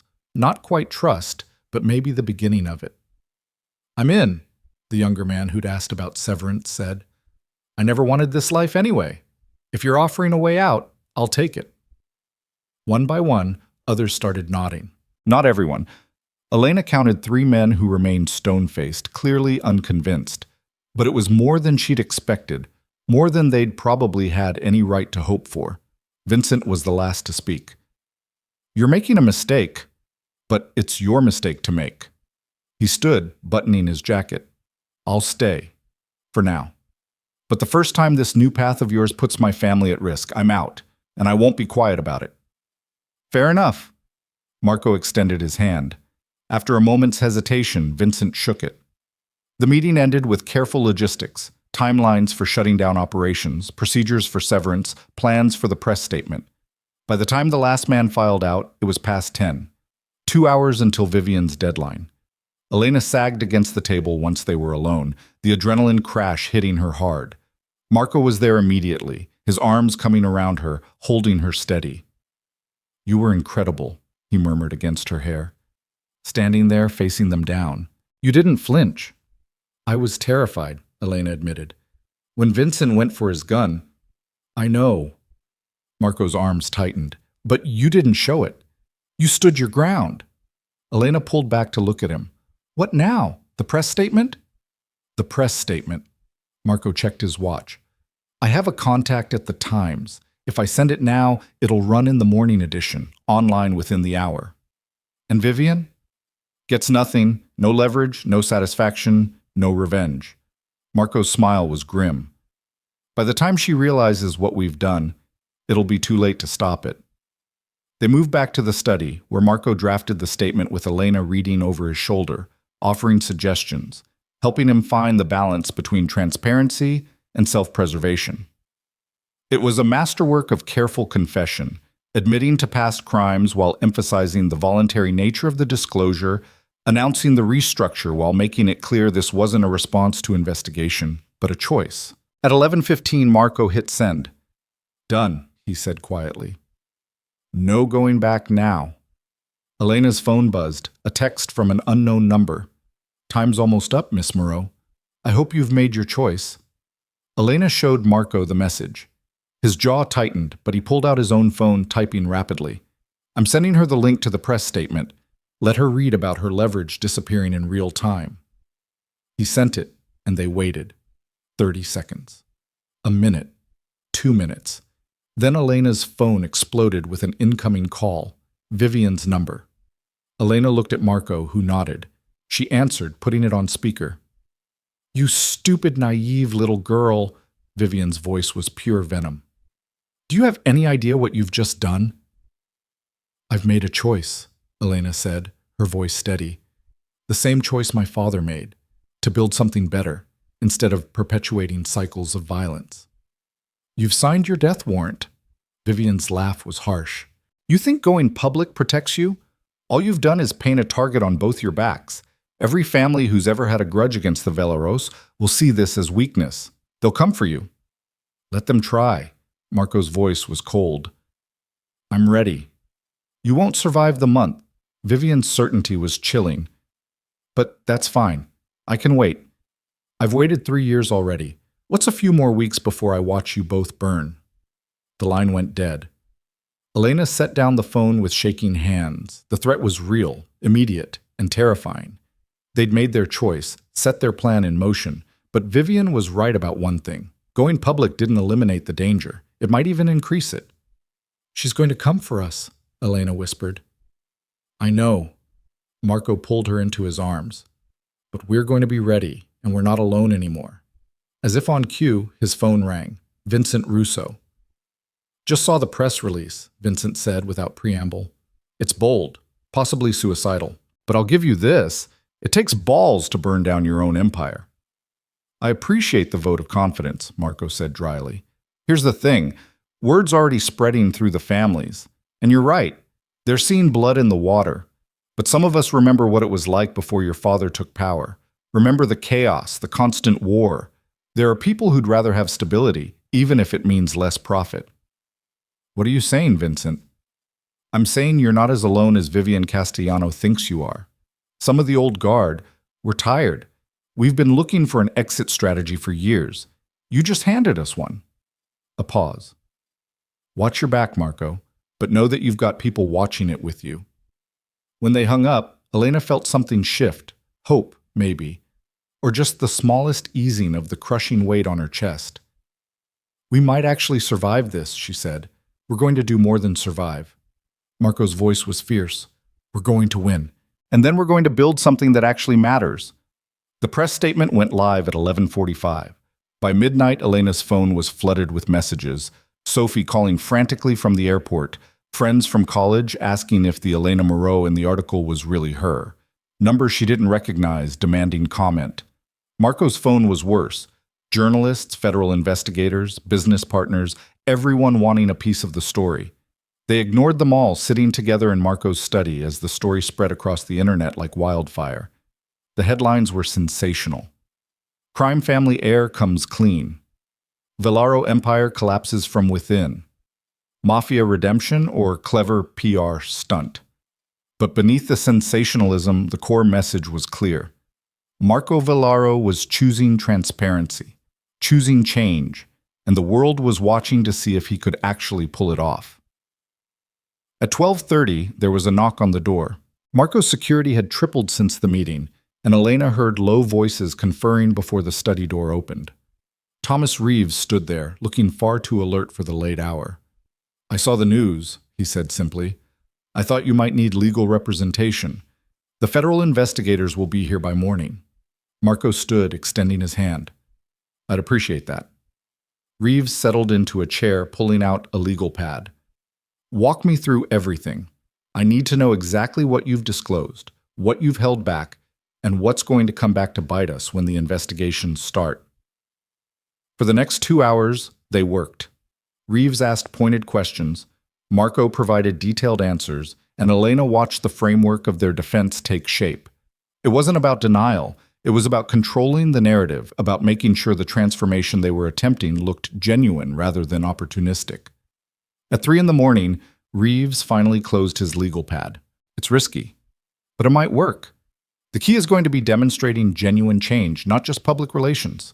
You'll need to cooperate fully with any investigations, make restitution where possible, and show concrete steps toward legitimate operations. We're prepared to do all of that, Marco said. Good. Reeves stood, gathering his materials. Get some sleep. Tomorrow is going to be hell. After he left, Elena and Marco sat in exhausted silence. The adrenaline had faded, leaving behind bone-deep weariness and the crushing awareness of what they'd set in motion. Come to bed, Marco said quietly, pulling Elena to her feet. Whatever happens tomorrow, we need to be rested for it. But sleep didn't come easily. Elena lay in Marco's arms, listening to his heartbeat, feeling the tension in his body that mirrored her own. Outside, the city hummed with its usual nighttime rhythms, unaware that in this brownstone, two people had just gambled everything on the possibility of redemption. Marco, Elena's voice was soft in the darkness. Yeah? No matter what happens, I don't regret this. Choosing you, choosing us. His arms tightened around her. Even if it all falls apart. Even then. Elena lifted her head to look at him, seeing his face in the dim light filtering through the curtains. Because at least we tried. At least we chose something better. Marco's kiss was gentle, almost reverent. I love you. I don't think I've said that clearly enough, but I do. More than I thought I was capable of. I love you too. The confession felt simultaneously terrifying and liberating, which is probably insane considering we've known each other for less than 2 weeks. Definitely insane. Marco's laugh was soft. But I'll take it. They finally drifted off sometime before dawn, wrapped around each other, holding tight against whatever storm was coming. Elena woke to sunlight and the smell of coffee. She found Marco in the kitchen, already dressed, his phone pressed to his ear while he managed 3 different conversations via text simultaneously. The TV was on, showing a news anchor discussing the Velaro press release with legal analysts debating whether Marco would face charges. Federal investigators want to meet this afternoon, Marco said when he hung up. Thomas is coordinating. There's also a stockholder meeting for the legitimate businesses, press calling for interviews, and approximately 700 emails demanding responses. Elena poured herself coffee, her hands remarkably steady. Where do we start? We start by having breakfast. Marco pulled out eggs and bread, moving with the same competent efficiency he'd shown that first night cooking dinner. Because we're going to need our strength. They ate in relative silence, watching the news coverage, processing the reality that their lives had been irrevocably changed overnight. Elena's phone rang, Sophie calling for the 5th time. I have to take this, Elena said. She's going to murder me if I don't. Marco nodded, and Elena stepped into the living room. Please tell me, Sophie's voice was tight with worry, that you're somewhere safe and not lying dead in a ditch because you decided to blow up a crime family. I'm safe. I'm at Marco's. The same Marco who just confessed to running criminal operations? That Marco? Sophie's, no, Elena. You don't get to Sophie me. You just made yourself the most visible target in the entire criminal underworld. Every psychopath with a grudge against the Velaros is going to come looking for you. I know the risks. Do you? Really? Sophie's voice cracked. Because from where I'm standing, it looks like you've fallen for some guy and let him drag you into a war you can't win. Elena took a breath, forcing herself to stay calm. He didn't drag me anywhere. I chose this. I chose him. And I chose to try to build something better instead of just burning everything down. Silence on the other end of the line. You really love him, Sophie finally said. Don't you? Yeah. Elena's voice softened. I really do. Sophie sighed, long and frustrated. Then I guess I'm stuck supporting your terrible life choices. But I swear, Elena, if you get yourself killed, I'm going to be so mad at you. Fair enough. Elena smiled despite everything. When do you land? 2 hours. I'm coming straight to you. Text me the address. After they hung up, Elena returned to the kitchen to find Marco staring at his laptop, his expression grim. What's wrong? Vivian just released her own statement. Marco turned the screen toward her. She's positioning herself as a victim of Velaro aggression, claiming my family destroyed hers unjustly. She's calling for a federal investigation into whether my confession is comprehensive or if I'm hiding worse crimes. Elena read the statement, her stomach sinking. Vivian was good. She'd twisted the narrative just enough to cast doubt on Marco's motives without directly accusing him of lying. She's trying to make you look like you're only admitting to what you can't hide, Elena said slowly. Which will make the investigators dig deeper, look harder. Marco's jaw was tight. Smart. She can't stop us from going legitimate, but she can make the process as painful as possible. Elena's phone buzzed. An unknown number, a text message. You should have taken my offer. Now you'll learn why mercy is weakness. V. She showed Marco, who immediately made a call to his security team. I want a full protective detail on Elena, 24/7, no exceptions. Marco, I can't live like that. You can, and you will. His voice was firm. Vivian just declared war, and I won't lose you because I underestimated her. The rest of the day blurred into a series of meetings, interviews, and legal consultations. Federal investigators arrived at 4, armed with questions and subpoenas. Thomas Reeves guided them through, Marco answering every question with careful honesty, providing documentation to support his claims. By evening, they'd surrendered enough evidence to keep prosecutors busy for months.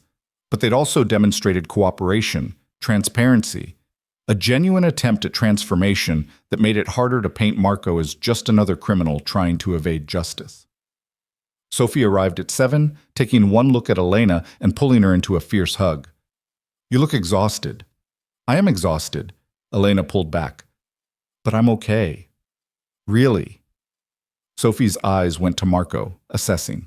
So you're the guy who convinced my best friend to throw her entire life into chaos. I am, Marco said simply. And I'm sorry for the danger I've brought into her life. But I'm not sorry for loving her. Sophie studied him for a long moment, then sighed. Fine, but if you get her killed, I'm haunting you. Fair enough. The evening settled into something almost normal. Sophie demanding to hear the entire story, Marco and Elena tag-teaming the explanation, the three of them eating takeout while the news played their story on an endless loop. For a few hours, it almost felt like maybe they could survive this. Then, at 11 p.m., Marco's phone rang. Vincent Russo. We have a problem. Marco put it on speaker. Talk to me. The Russian families are making moves. They've got word that you're transitioning out of protection operations, and they're moving into your territory. They hit 2 of our collection sites tonight. Our guys backed down per your orders, but Marco, they're not going to stop. They smell weakness. Marco's expression went hard. Casualties? 3 injured, no deaths, but it's only a matter of time. Pull everyone back. Double security on civilians working our legitimate operations. I don't want anyone dying over territory we're giving up anyway. Marco, if we keep retreating, we're going to lose everything. Then we lose everything. Marco's voice was final.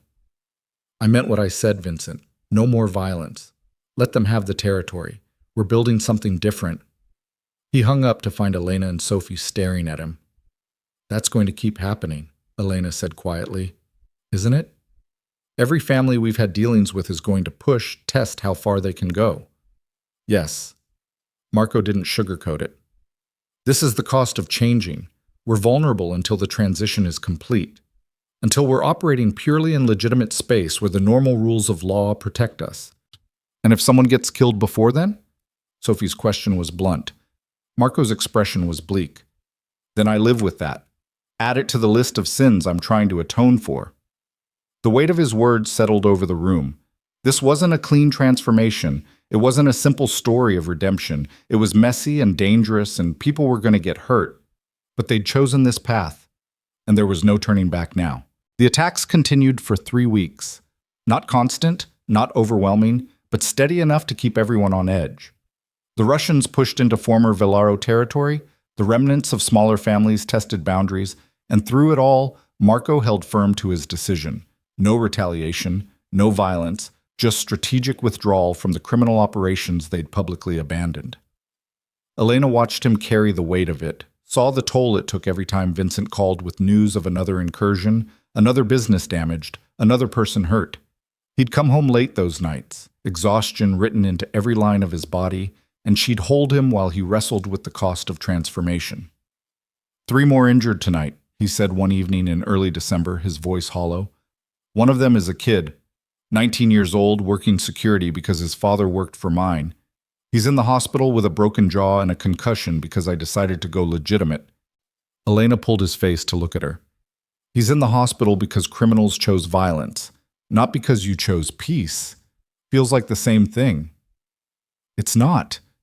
Her voice was firm. You're building something better. That has costs. But the alternative, staying in that world, perpetuating the cycle, that has costs too. You just don't see those bodies because they're buried in history. Marco closed his eyes, leaning into her touch. How do you stay so certain? Because I've seen who you really are, and that person is worth fighting for.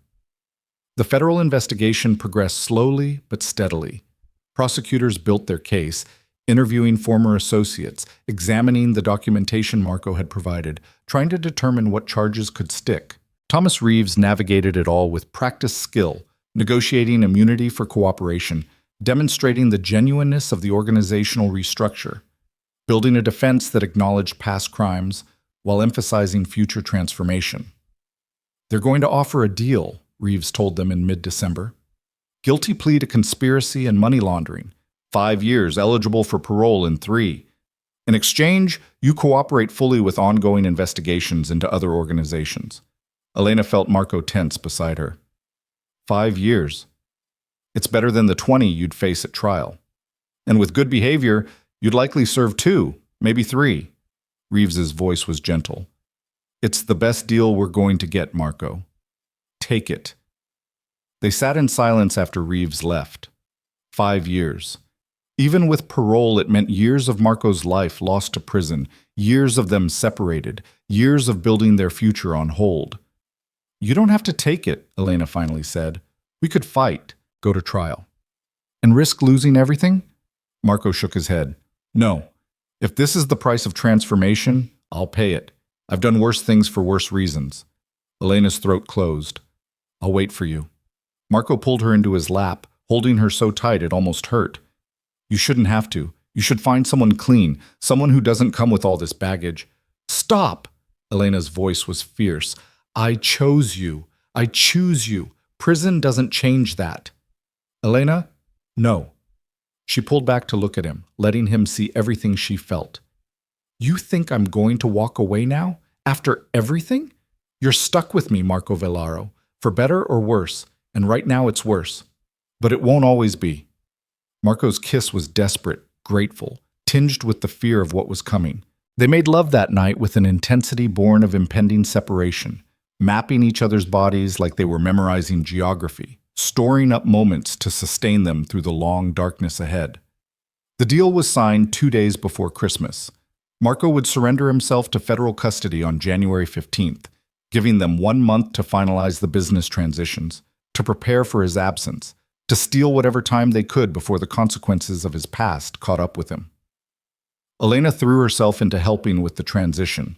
The legitimate businesses needed restructuring, new leadership, legal frameworks that could sustain them without Marco's direct control. Vincent Russo stepped up, surprisingly effective at managing the clean operations, his years of experience channeled into something that didn't require violence. Never thought I'd be running restaurants and construction companies, Vincent told Elena one afternoon, reviewing contracts in Marco's study. But it's actually kind of nice, solving problems without breaking kneecaps. Elena smiled. My father would have appreciated the irony. Vincent looked at her, something soft in his usually hard expression.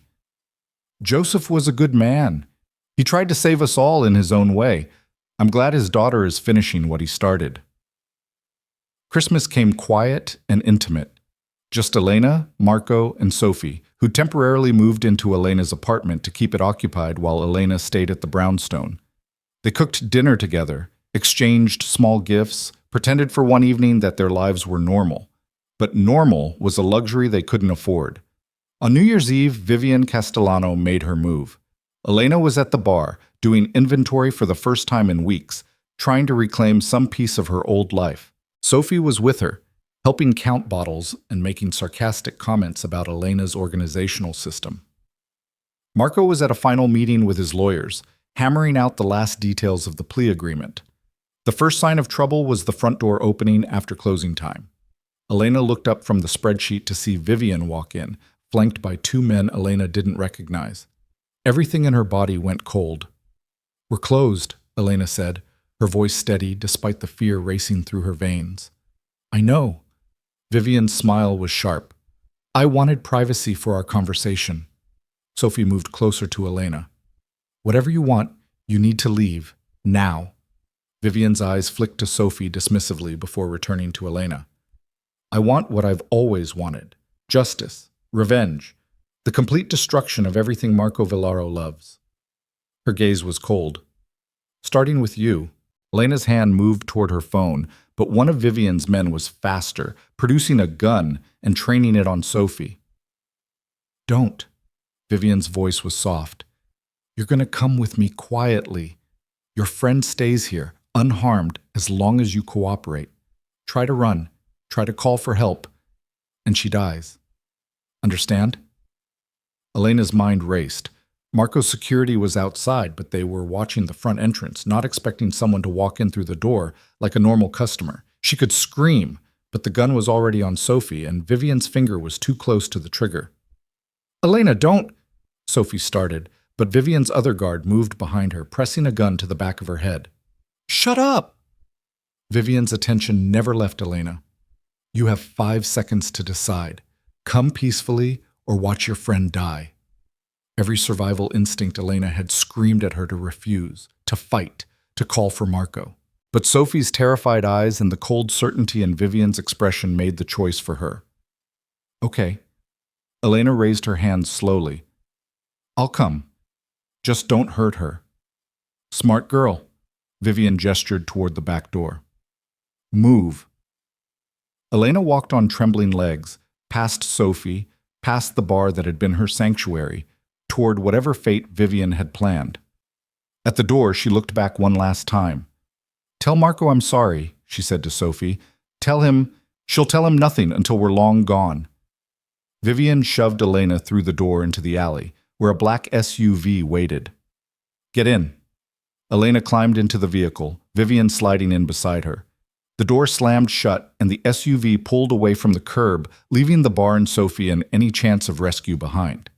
They drove in silence through the city, heading toward the industrial district where warehouses hunched against the winter sky like sleeping giants. Elena's mind worked frantically, trying to find an angle, a way out, anything that didn't end with her body dumped in the river. "You know he'll come for me," Elena said finally. "Marco. He'll tear this city apart to find me. I'm counting on it." Vivian's smile was vicious. "That's the whole point. I want him to come. I want him to find you, and I want him to watch you die, knowing it's his fault. Killing me won't change what he did, won't bring your family back. No, but it'll make him suffer, and right now, that's enough." Vivian leaned closer. "You should have taken my offer when you had the chance, destroyed him cleanly, walked away. Instead, you chose love.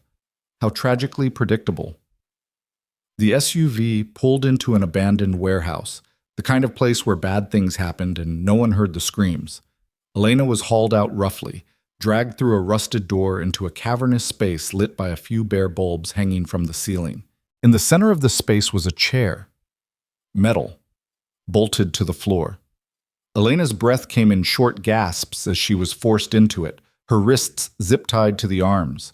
Vivian stood in front of her, checking her phone with casual efficiency. "I've sent Marco your location. He should be here in—" She checked the time. 20 minutes or so, depending on traffic. "What's the point of this?" Elena forced herself to sound calm. "You kill me. Marco kills you. Nobody wins." "Maybe." Vivian pocketed her phone. "Or maybe I kill you. He tries to kill me, and my people kill him. Either way, the Villaro line ends tonight, and I can finally move on." Elena tested the zip ties, but they were industrial strength, cutting into her skin. She was trapped, helpless, exactly where Vivian wanted her. The minutes crawled by like hours. Vivian paced, checking her phone while her guard stood at the exits. Elena tried to think, to plan, to find any possible escape route. But there was nothing. She was completely at Vivian's mercy. And Vivian had no mercy left. Headlights swept through the broken windows. Car doors slammed. Elena's heart hammered as she recognized Marco's voice outside, shouting her name. "Right on time," Vivian murmured. She pulled out a handgun, checking the chamber with practiced ease. "Let him in." The warehouse door crashed open. Marco stood silhouetted against the night, Vincent and 3 other men behind him. His eyes found Elena immediately, and the anguish in his expression made her chest crack open. "Let her go, Vivian." Marco's voice was deadly calm. "This is between us." "Everything has always been between us." Vivian moved behind Elena's chair, pressing the gun to the back of her head. "Your father destroyed mine. Killed my family, scattered us to the winds, and you finished the job, dismantled what little we had left. So yes, Marco, this is between us, and she's the price you pay. Please." The word was torn from Marco's throat. "Take me instead. Kill me if you need revenge that badly, but let Elena go. She's innocent in all of this."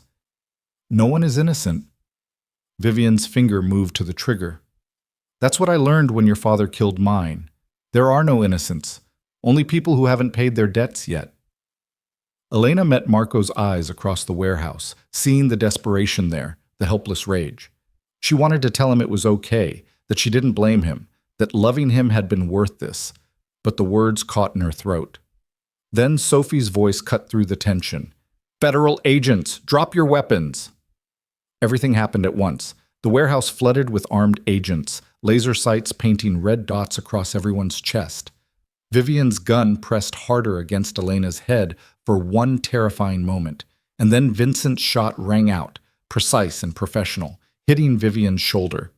The gun clattered to the floor. Vivian screamed, clutching her shoulder as agents swarmed her. Elena couldn't breathe, couldn't process what had just happened. Someone was cutting the zip ties, and then Marco was there, pulling her from the chair, his hands frantically checking her for injuries. You're okay, I've got you." Elena clung to him, shaking so hard her teeth chattered. "How? The FBI?" "Sophie called them the second Vivian took you." Marco's voice was rough with emotion. "She gave them everything. Your location, Vivian's threats, proof of kidnapping and attempted murder. Thomas had been coordinating with them already, and they were ready to move." Elena looked past him to see Sophie standing with one of the agents, her face pale but determined. Their eyes met, and Sophie gave a shaky smile. "Told you I'd have your back," Sophie called out. Vivian was on her knees now, hands cuffed behind her back, blood seeping through her designer blouse. Her eyes found Marco, blazing with hatred. "This isn't over," she hissed. "You think arresting me ends anything? There are others who remember, others who want you dead." "Then they can get in line." Marco's voice was cold. "But you're done, Vivian. The FBI has everything they need to charge you with kidnapping, attempted murder, and about a dozen other felonies. You're going away for a very long time." As the agents dragged Vivian toward a waiting vehicle, Elena finally let herself collapse against Marco, letting the terror and adrenaline drain out of her in shaking sobs. He held her through it, whispering promises and apologies, his own body trembling with the aftermath of fear. "I'm sorry," he kept saying. "I'm so sorry. I should have protected you better, should have seen this coming." "Stop." Elena pulled back to look at him. "You did protect me. You and Sophie and Vincent. You saved me." "We almost didn't." Marco's voice broke. If Vivian had pulled that trigger, but she didn't. Elena framed his face with her hands. "I'm here. I'm alive. We're alive, and Vivian can't hurt us anymore." The federal agents wanted statements, of course. They spent the next several hours at the FBI field office, recounting the kidnapping, Vivian's threats, the rescue. The agent in charge, a no-nonsense woman named Morrison, listened with sharp attention. "Miss Castellano just made our job a lot easier," Morrison said when they finished. "Between this and Mr. Villaro's cooperation on the other investigations, we're dismantling a significant portion of organized crime in this city." "What happens to her?" Elena asked. "Prison, federal facility. With her family connections destroyed and her own crimes documented, she's looking at 25 to life. Morrison's expression was grim. She won't be bothering you again. It was nearly dawn when they finally left the FBI building. Sophie was waiting in the lobby, having given her own statement hours ago. She pulled Elena into a fierce hug. Don't ever scare me like that again. I'll try not to. Elena held her tight. Thank you. For everything. You saved my life. That's what best friends do. Sophie pulled back, wiping her eyes. But seriously, can we please have some boring months now? I'm exhausted from all this drama. The weeks that followed were strange and quiet. With Vivian in custody and the federal investigations winding down, the attacks on Marco's operations ceased. Other families, seeing the FBI's crackdown, backed off, focusing on their own territories rather than testing the Villaros' weakened position. Marco's sentencing hearing came in mid-January. Elena sat in the courtroom, Sophie on one side and Vincent on the other, as the judge reviewed the plea agreement. Thomas Reeves made an impassioned case for leniency, highlighting Marco's cooperation, the genuine organizational transformation, the lives saved by his decision to go legitimate. The prosecutor pushed back, detailing the years of criminal operations, the money laundered, the violence enabled. Back and forth they went, painting competing pictures of the same man, monster or redeemed sinner, criminal or transformer. In the end, the judge split the difference. Mr. Villaro, you've committed serious crimes that have caused real harm. The court acknowledges your cooperation and the steps you've taken toward making restitution. However, consequences must be enforced. I'm sentencing you to 4 years in federal prison with eligibility for parole after 2 years served. Additionally, you'll face 5 years of supervised release upon completion of your sentence. 4 years. Elena's heart sank even as relief washed through her. It could have been so much worse, but 4 years still felt like an eternity. Marco turned to look at her and she saw her own emotions reflected in his eyes. Grief at the separation, relief that it wasn't life, determination to survive this and build their future on the other side. They were given 2 weeks before he had to surrender to federal custody.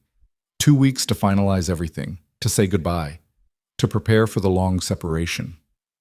Elena moved through those days in a daze, helping Marco tie up loose ends, spending every possible moment together, trying to memorize the feel of his hands, the sound of his voice, the way he looked at her like she was his entire world. The night before he had to surrender, they lay tangled together in his bed, neither sleeping, just holding each other. I'm going to write you, Marco said quietly. Every day. And you'll visit, right? As often as they allow? Every visiting day. Elena's voice was fierce. And I'll keep the businesses running. I'll make sure everything you built stays strong until you come back. You don't have to. I want to. She lifted her head to look at him. This is our future, Marco. Not just yours. I'm invested now. In the businesses, in the transformation, in you. I'm not going anywhere. Marco's kiss was tender, almost reverent. I don't deserve you. Lucky for you, I don't care about deserve. Elena settled back against his chest. I care about love and choice and building something that matters. I love you so much it terrifies me. Good. Elena smiled against his skin. Terror means it's real. They made love one last time as free people, slow and sweet and tinged with desperate sorrow. And when dawn came, they held each other and cried, grieving the months ahead while somehow still holding on to hope. Thomas Reeves drove them to the federal facility. Elena held Marco's hand the entire way, neither speaking, the weight of goodbye pressing down on them. At the entrance, Marco turned to face her one last time. 2 years, he said, maybe less with good behavior. We can survive 2 years. We can survive anything. Elena pulled him down for a final kiss, pouring everything she felt into it, love and promise and unshakable faith in their future. When they finally pulled apart, Marco pressed something into her hand. A key. The brownstone is yours. Everything I have is yours. Build our life, Elena. I'll be home before you know it. Then he was walking away toward the guards and the gates and the beginning of his sentence. Elena watched until he disappeared inside, the key clutched so tight in her hand it left marks. Sophie appeared at her elbow, wrapping an arm around her shoulders. "Come on, let's go home." The months that followed were harder than Elena had imagined. The business kept her busy. She discovered she had a knack for management, for negotiating contracts, for building relationships with legitimate partners who saw the value in the Velaro transformation. Vincent became an unlikely ally and friend, teaching her the ins and outs of the operations, protecting her from the few remaining families who thought a woman couldn't hold power. She visited Marco every week, sitting across from him in the prison visiting room, sharing news about the businesses, about Sophie's new relationship, about the small victories and setbacks of daily life. They talked about the future, making plans for when he was released, dreaming of the life they'd build together. And every night, she slept in his bed in the brownstone, reading his daily letters, writing her own, counting down the days until he could come home. 8 months into his sentence, Elena discovered she was pregnant. The realization hit her like a freight train as she sat in her doctor's office, staring at the positive test result. She and Marco had been careful, mostly, but that last night, grief and desperation had made them careless. She was carrying his child. Elena told Sophie first, who reacted with a complicated mix of joy and concern. "Are you okay with this? Because if you're not—" "I'm terrified," Elena admitted. "But I want this piece of him with me while he's gone, want our family." Telling Marco was harder. She waited until her next visit, until they were sitting across from each other in the sterile visiting room, and then she simply said it. "I'm pregnant. 3 months. Marco's expression went through a dozen emotions in seconds: shock, joy, fear, wonder. His hand pressed against the glass partition between them, and Elena matched it with her own, wishing desperately she could actually feel his touch. "A baby." His voice was rough with emotion. "We're having a baby. I know you're going to miss so much." "Hey." Marco's interruption was gentle. "I'm going to miss the pregnancy, the birth, the first few months. But I'll be there for everything after. First words, first steps, first everything that matters. This is a gift, Elena. The greatest gift you could give me." Elena's tears fell freely. "I'm scared of doing this alone." "You're not alone. You have Sophie, Vincent, Thomas. You have an entire network of people who love you and will help you." Marco's smile was soft. "And you have me. Even behind these walls, you have me. Always." The pregnancy gave Elena new purpose. She threw herself into preparing, turning one of the brownstone spare bedrooms into a nursery, reading every book on parenting she could find, working with her doctor to ensure the healthiest pregnancy possible. The legitimate businesses thrived under her management. She discovered a passion for the work, for building something sustainable and ethical, for proving that transformation was possible. By the time she was 6 months pregnant, the Velaro Empire had been completely separated from its criminal roots, operating entirely in legal frameworks that could sustain themselves for generations. Vincent stepped into a formal leadership role, working alongside Elena to manage the day-to-day operations. He softened over those months, the violence in him gradually replaced by something almost grandfatherly, especially once he learned about the baby. "Boss would be proud," Vincent told her one afternoon, reviewing quarterly earnings that showed continued growth. "You've built something he only dreamed of." Elena's daughter was born on a cold February morning, almost a year to the day after Marco had surrendered to custody. Sophie was there, holding Elena's hand through the labor, coaching her breathing, celebrating when the baby finally emerged with a fierce, healthy cry. "She's perfect," Sophie breathed, tears streaming down her face. "Elena, she's absolutely perfect." They named her Rose, after Marco's grandmother, the one who told him it was never too late to choose differently. Elena held her daughter and cried, overwhelmed by love and joy and the bittersweet grief that Marco wasn't there to share this moment. But 2 days later, he got to meet his daughter through the prison's video visitation system. Elena held Rose up to the camera, and Marco's face on the screen crumpled with emotion. "She's beautiful," he whispered. "She looks like you. She has your eyes." Elena adjusted the baby so Marco could see her better. "And she's strong, stubborn, already demanding everything on her own schedule." Marco laughed, the sound thick with tears. Definitely my daughter, then.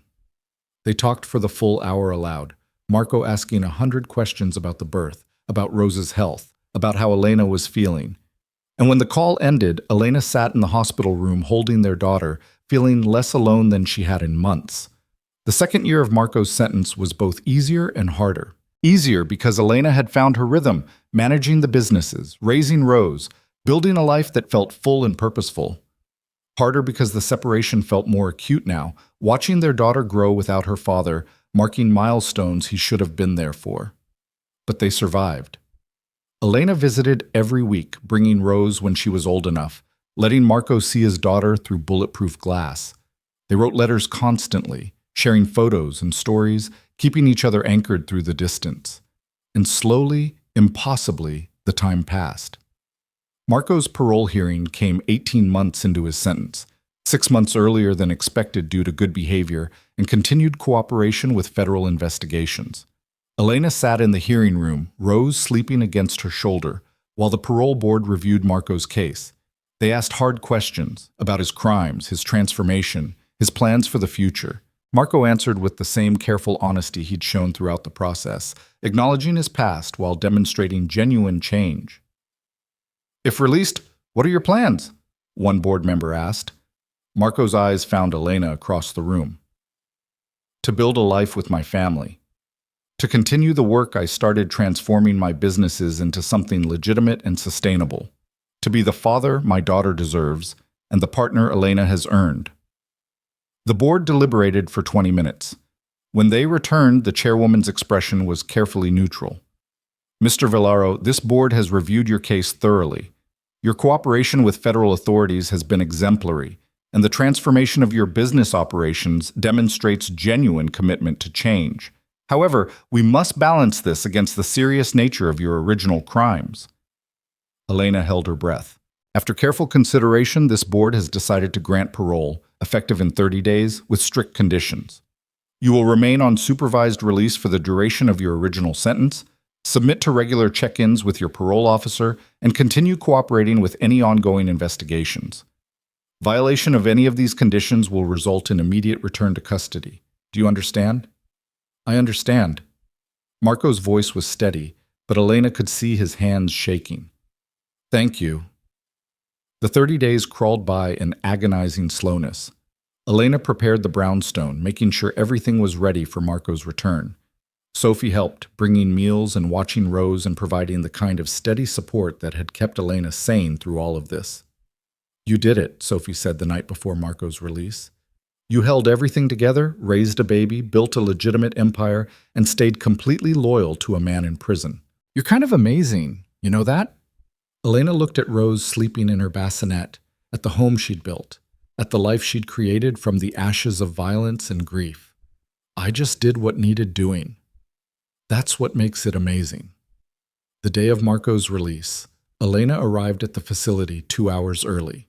She wore a simple dress, her hair down the way Marco liked it, Rose bundled in a soft pink outfit. They waited in the parking lot, Elena's heart hammering, until finally the doors opened, and Marco walked out. He looked different, thinner, harder, with new lines around his eyes. But when he saw Elena and Rose, his entire face transformed. Joy and relief and love so fierce it made Elena's chest ache. She met him halfway, Rose held carefully between them, and when Marco's arms finally closed around them both, Elena felt something inside her settle. Complete. Whole. "You're home," she whispered against his shoulder. "I'm home." Marco pulled back just enough to look at his daughter, really look at her, for the first time without glass between them. "Hi, sweet girl. I'm your daddy." Rose, 7 months old and fearless, reached out and grabbed Marco's nose, making him laugh, a sound so pure and joyful that Elena started crying. "She's perfect," Marco said, his own voice thick with tears. "You're both perfect." They went home together, the three of them, to the brownstone that had weathered everything. Marco walked through rooms that were familiar but changed, seeing the life Elena had built in his absence. The nursery decorated with care, the office where she managed the businesses, the subtle touches that made the house a home. That night, after Rose was asleep, they lay in bed together for the first time in 18 months. Marco held Elena like she might disappear, his hands relearning the geography of her body, his voice breaking as he told her everything he'd thought about during the long nights in prison. "I'm so proud of you," he said. "Everything you built, everything you accomplished. Elena, you're incredible." "We built it together." Elena's fingers traced the new scars on his knuckles, evidence of the violence he'd faced inside. "Your vision, my execution, our future." "Our future." Marco repeated the words like a vow. "I'm never taking another day with you for granted, with either of you." The months that followed were an adjustment. Marco had to navigate parole requirements, rebuild relationships with business partners, learn how to be a father to a daughter who was growing and changing every day. There were hard moments, nights when prison nightmares woke him, days when the weight of his supervised release felt suffocating, times when the gap between who he'd been and who he was trying to become felt impossible to bridge. But there were more good moments. Rose's first steps, taken while holding her father's hands, family dinners with Sophie and Vincent, the unlikely family they'd created, board meetings where Marco and Elena presented as partners, proving that the Velaro transformation was complete and sustainable. 1 year after Marco's release, they stood in the same church where his father's funeral had been held, facing each other in front of Sophie, Vincent, Thomas Reeves, and a small gathering of people who'd become family through this journey. "I never thought I'd have this," Marco said, his voice steady as he held Elena's hands. "A life built on honesty instead of secrets. A family I don't have to protect through violence. A future that doesn't require becoming a monster." "You were never a monster," Elena said softly. "You were just trapped in a monster's world. We both were. But we chose differently. We chose each other. We chose love and transformation and the hard work of becoming better." The officiant smiled. "I think that's a better vow than anything I could write. Marco, Elena, you've already committed to each other through the hardest trials. This ceremony is simply making official what your actions have proven, that you're partners in every sense of the word." They exchanged simple rings, kissed while their small congregation cheered, and walked out into the sunlight as husband and wife. Rose toddled between them, holding both their hands, laughing as they lifted her over puddles. 5 years after the night Elena had first met Marco in her bar, they stood on the terrace of the brownstone, watching the sunset paint the city gold. Rose was asleep inside, worn out from her 3rd birthday party. The businesses were thriving, completely legitimate, employing hundreds of people in ethical operations. Marco's parole had ended 6 months ago, making him finally fully free. "Do you ever think about that night?" Elena asked, leaning against the railing. "When you showed up at my bar with your guards and your guilt?" "Every day." Marco's arm came around her waist. "I think about how terrified I was, how certain I was that you'd hate me, how impossible all of this seemed. And now? Now I look at our life and I can barely believe it's real." Marco turned her to face him, his eyes soft with wonder. "We took something broken and violent, and we transformed it into this, into family and purpose and actual happiness." Elena smiled. "My father would have loved this, seeing what we built from what he started. He'd be so proud of you." Marco's voice was certain. "Of the woman you became. The mother, the businesswoman, the partner. You're everything he hoped you'd be." "We're everything he hoped we'd be," Elena corrected. "He believed in redemption, in second chances, in the possibility that people could choose to be better. We proved him right." From inside, they heard Rose calling for them, her voice high and sweet. Marco smiled, taking Elena's hand as they headed back into the warmth of their home. "Come on, Mrs. Velaro. Our daughter needs us." Elena followed him inside, into the life they'd built from darkness and loss, and the stubborn insistence that love could transform anything. It hadn't been easy. It had cost them years and pain and the kind of hard choices that left scars. But standing in their home, watching Marco scoop up their daughter while she giggled, seeing the business reports that proved their legitimate empire was thriving, feeling the weight of her wedding ring and the certainty of their future, Elena knew it had been worth every sacrifice. Her father had died so she could truly live. And at last, surrounded by the family she'd chosen and the future she'd built, Elena was living, fully, honestly, completely. Not because it was safe, but because it was real. And real, she'd learned, was worth fighting for.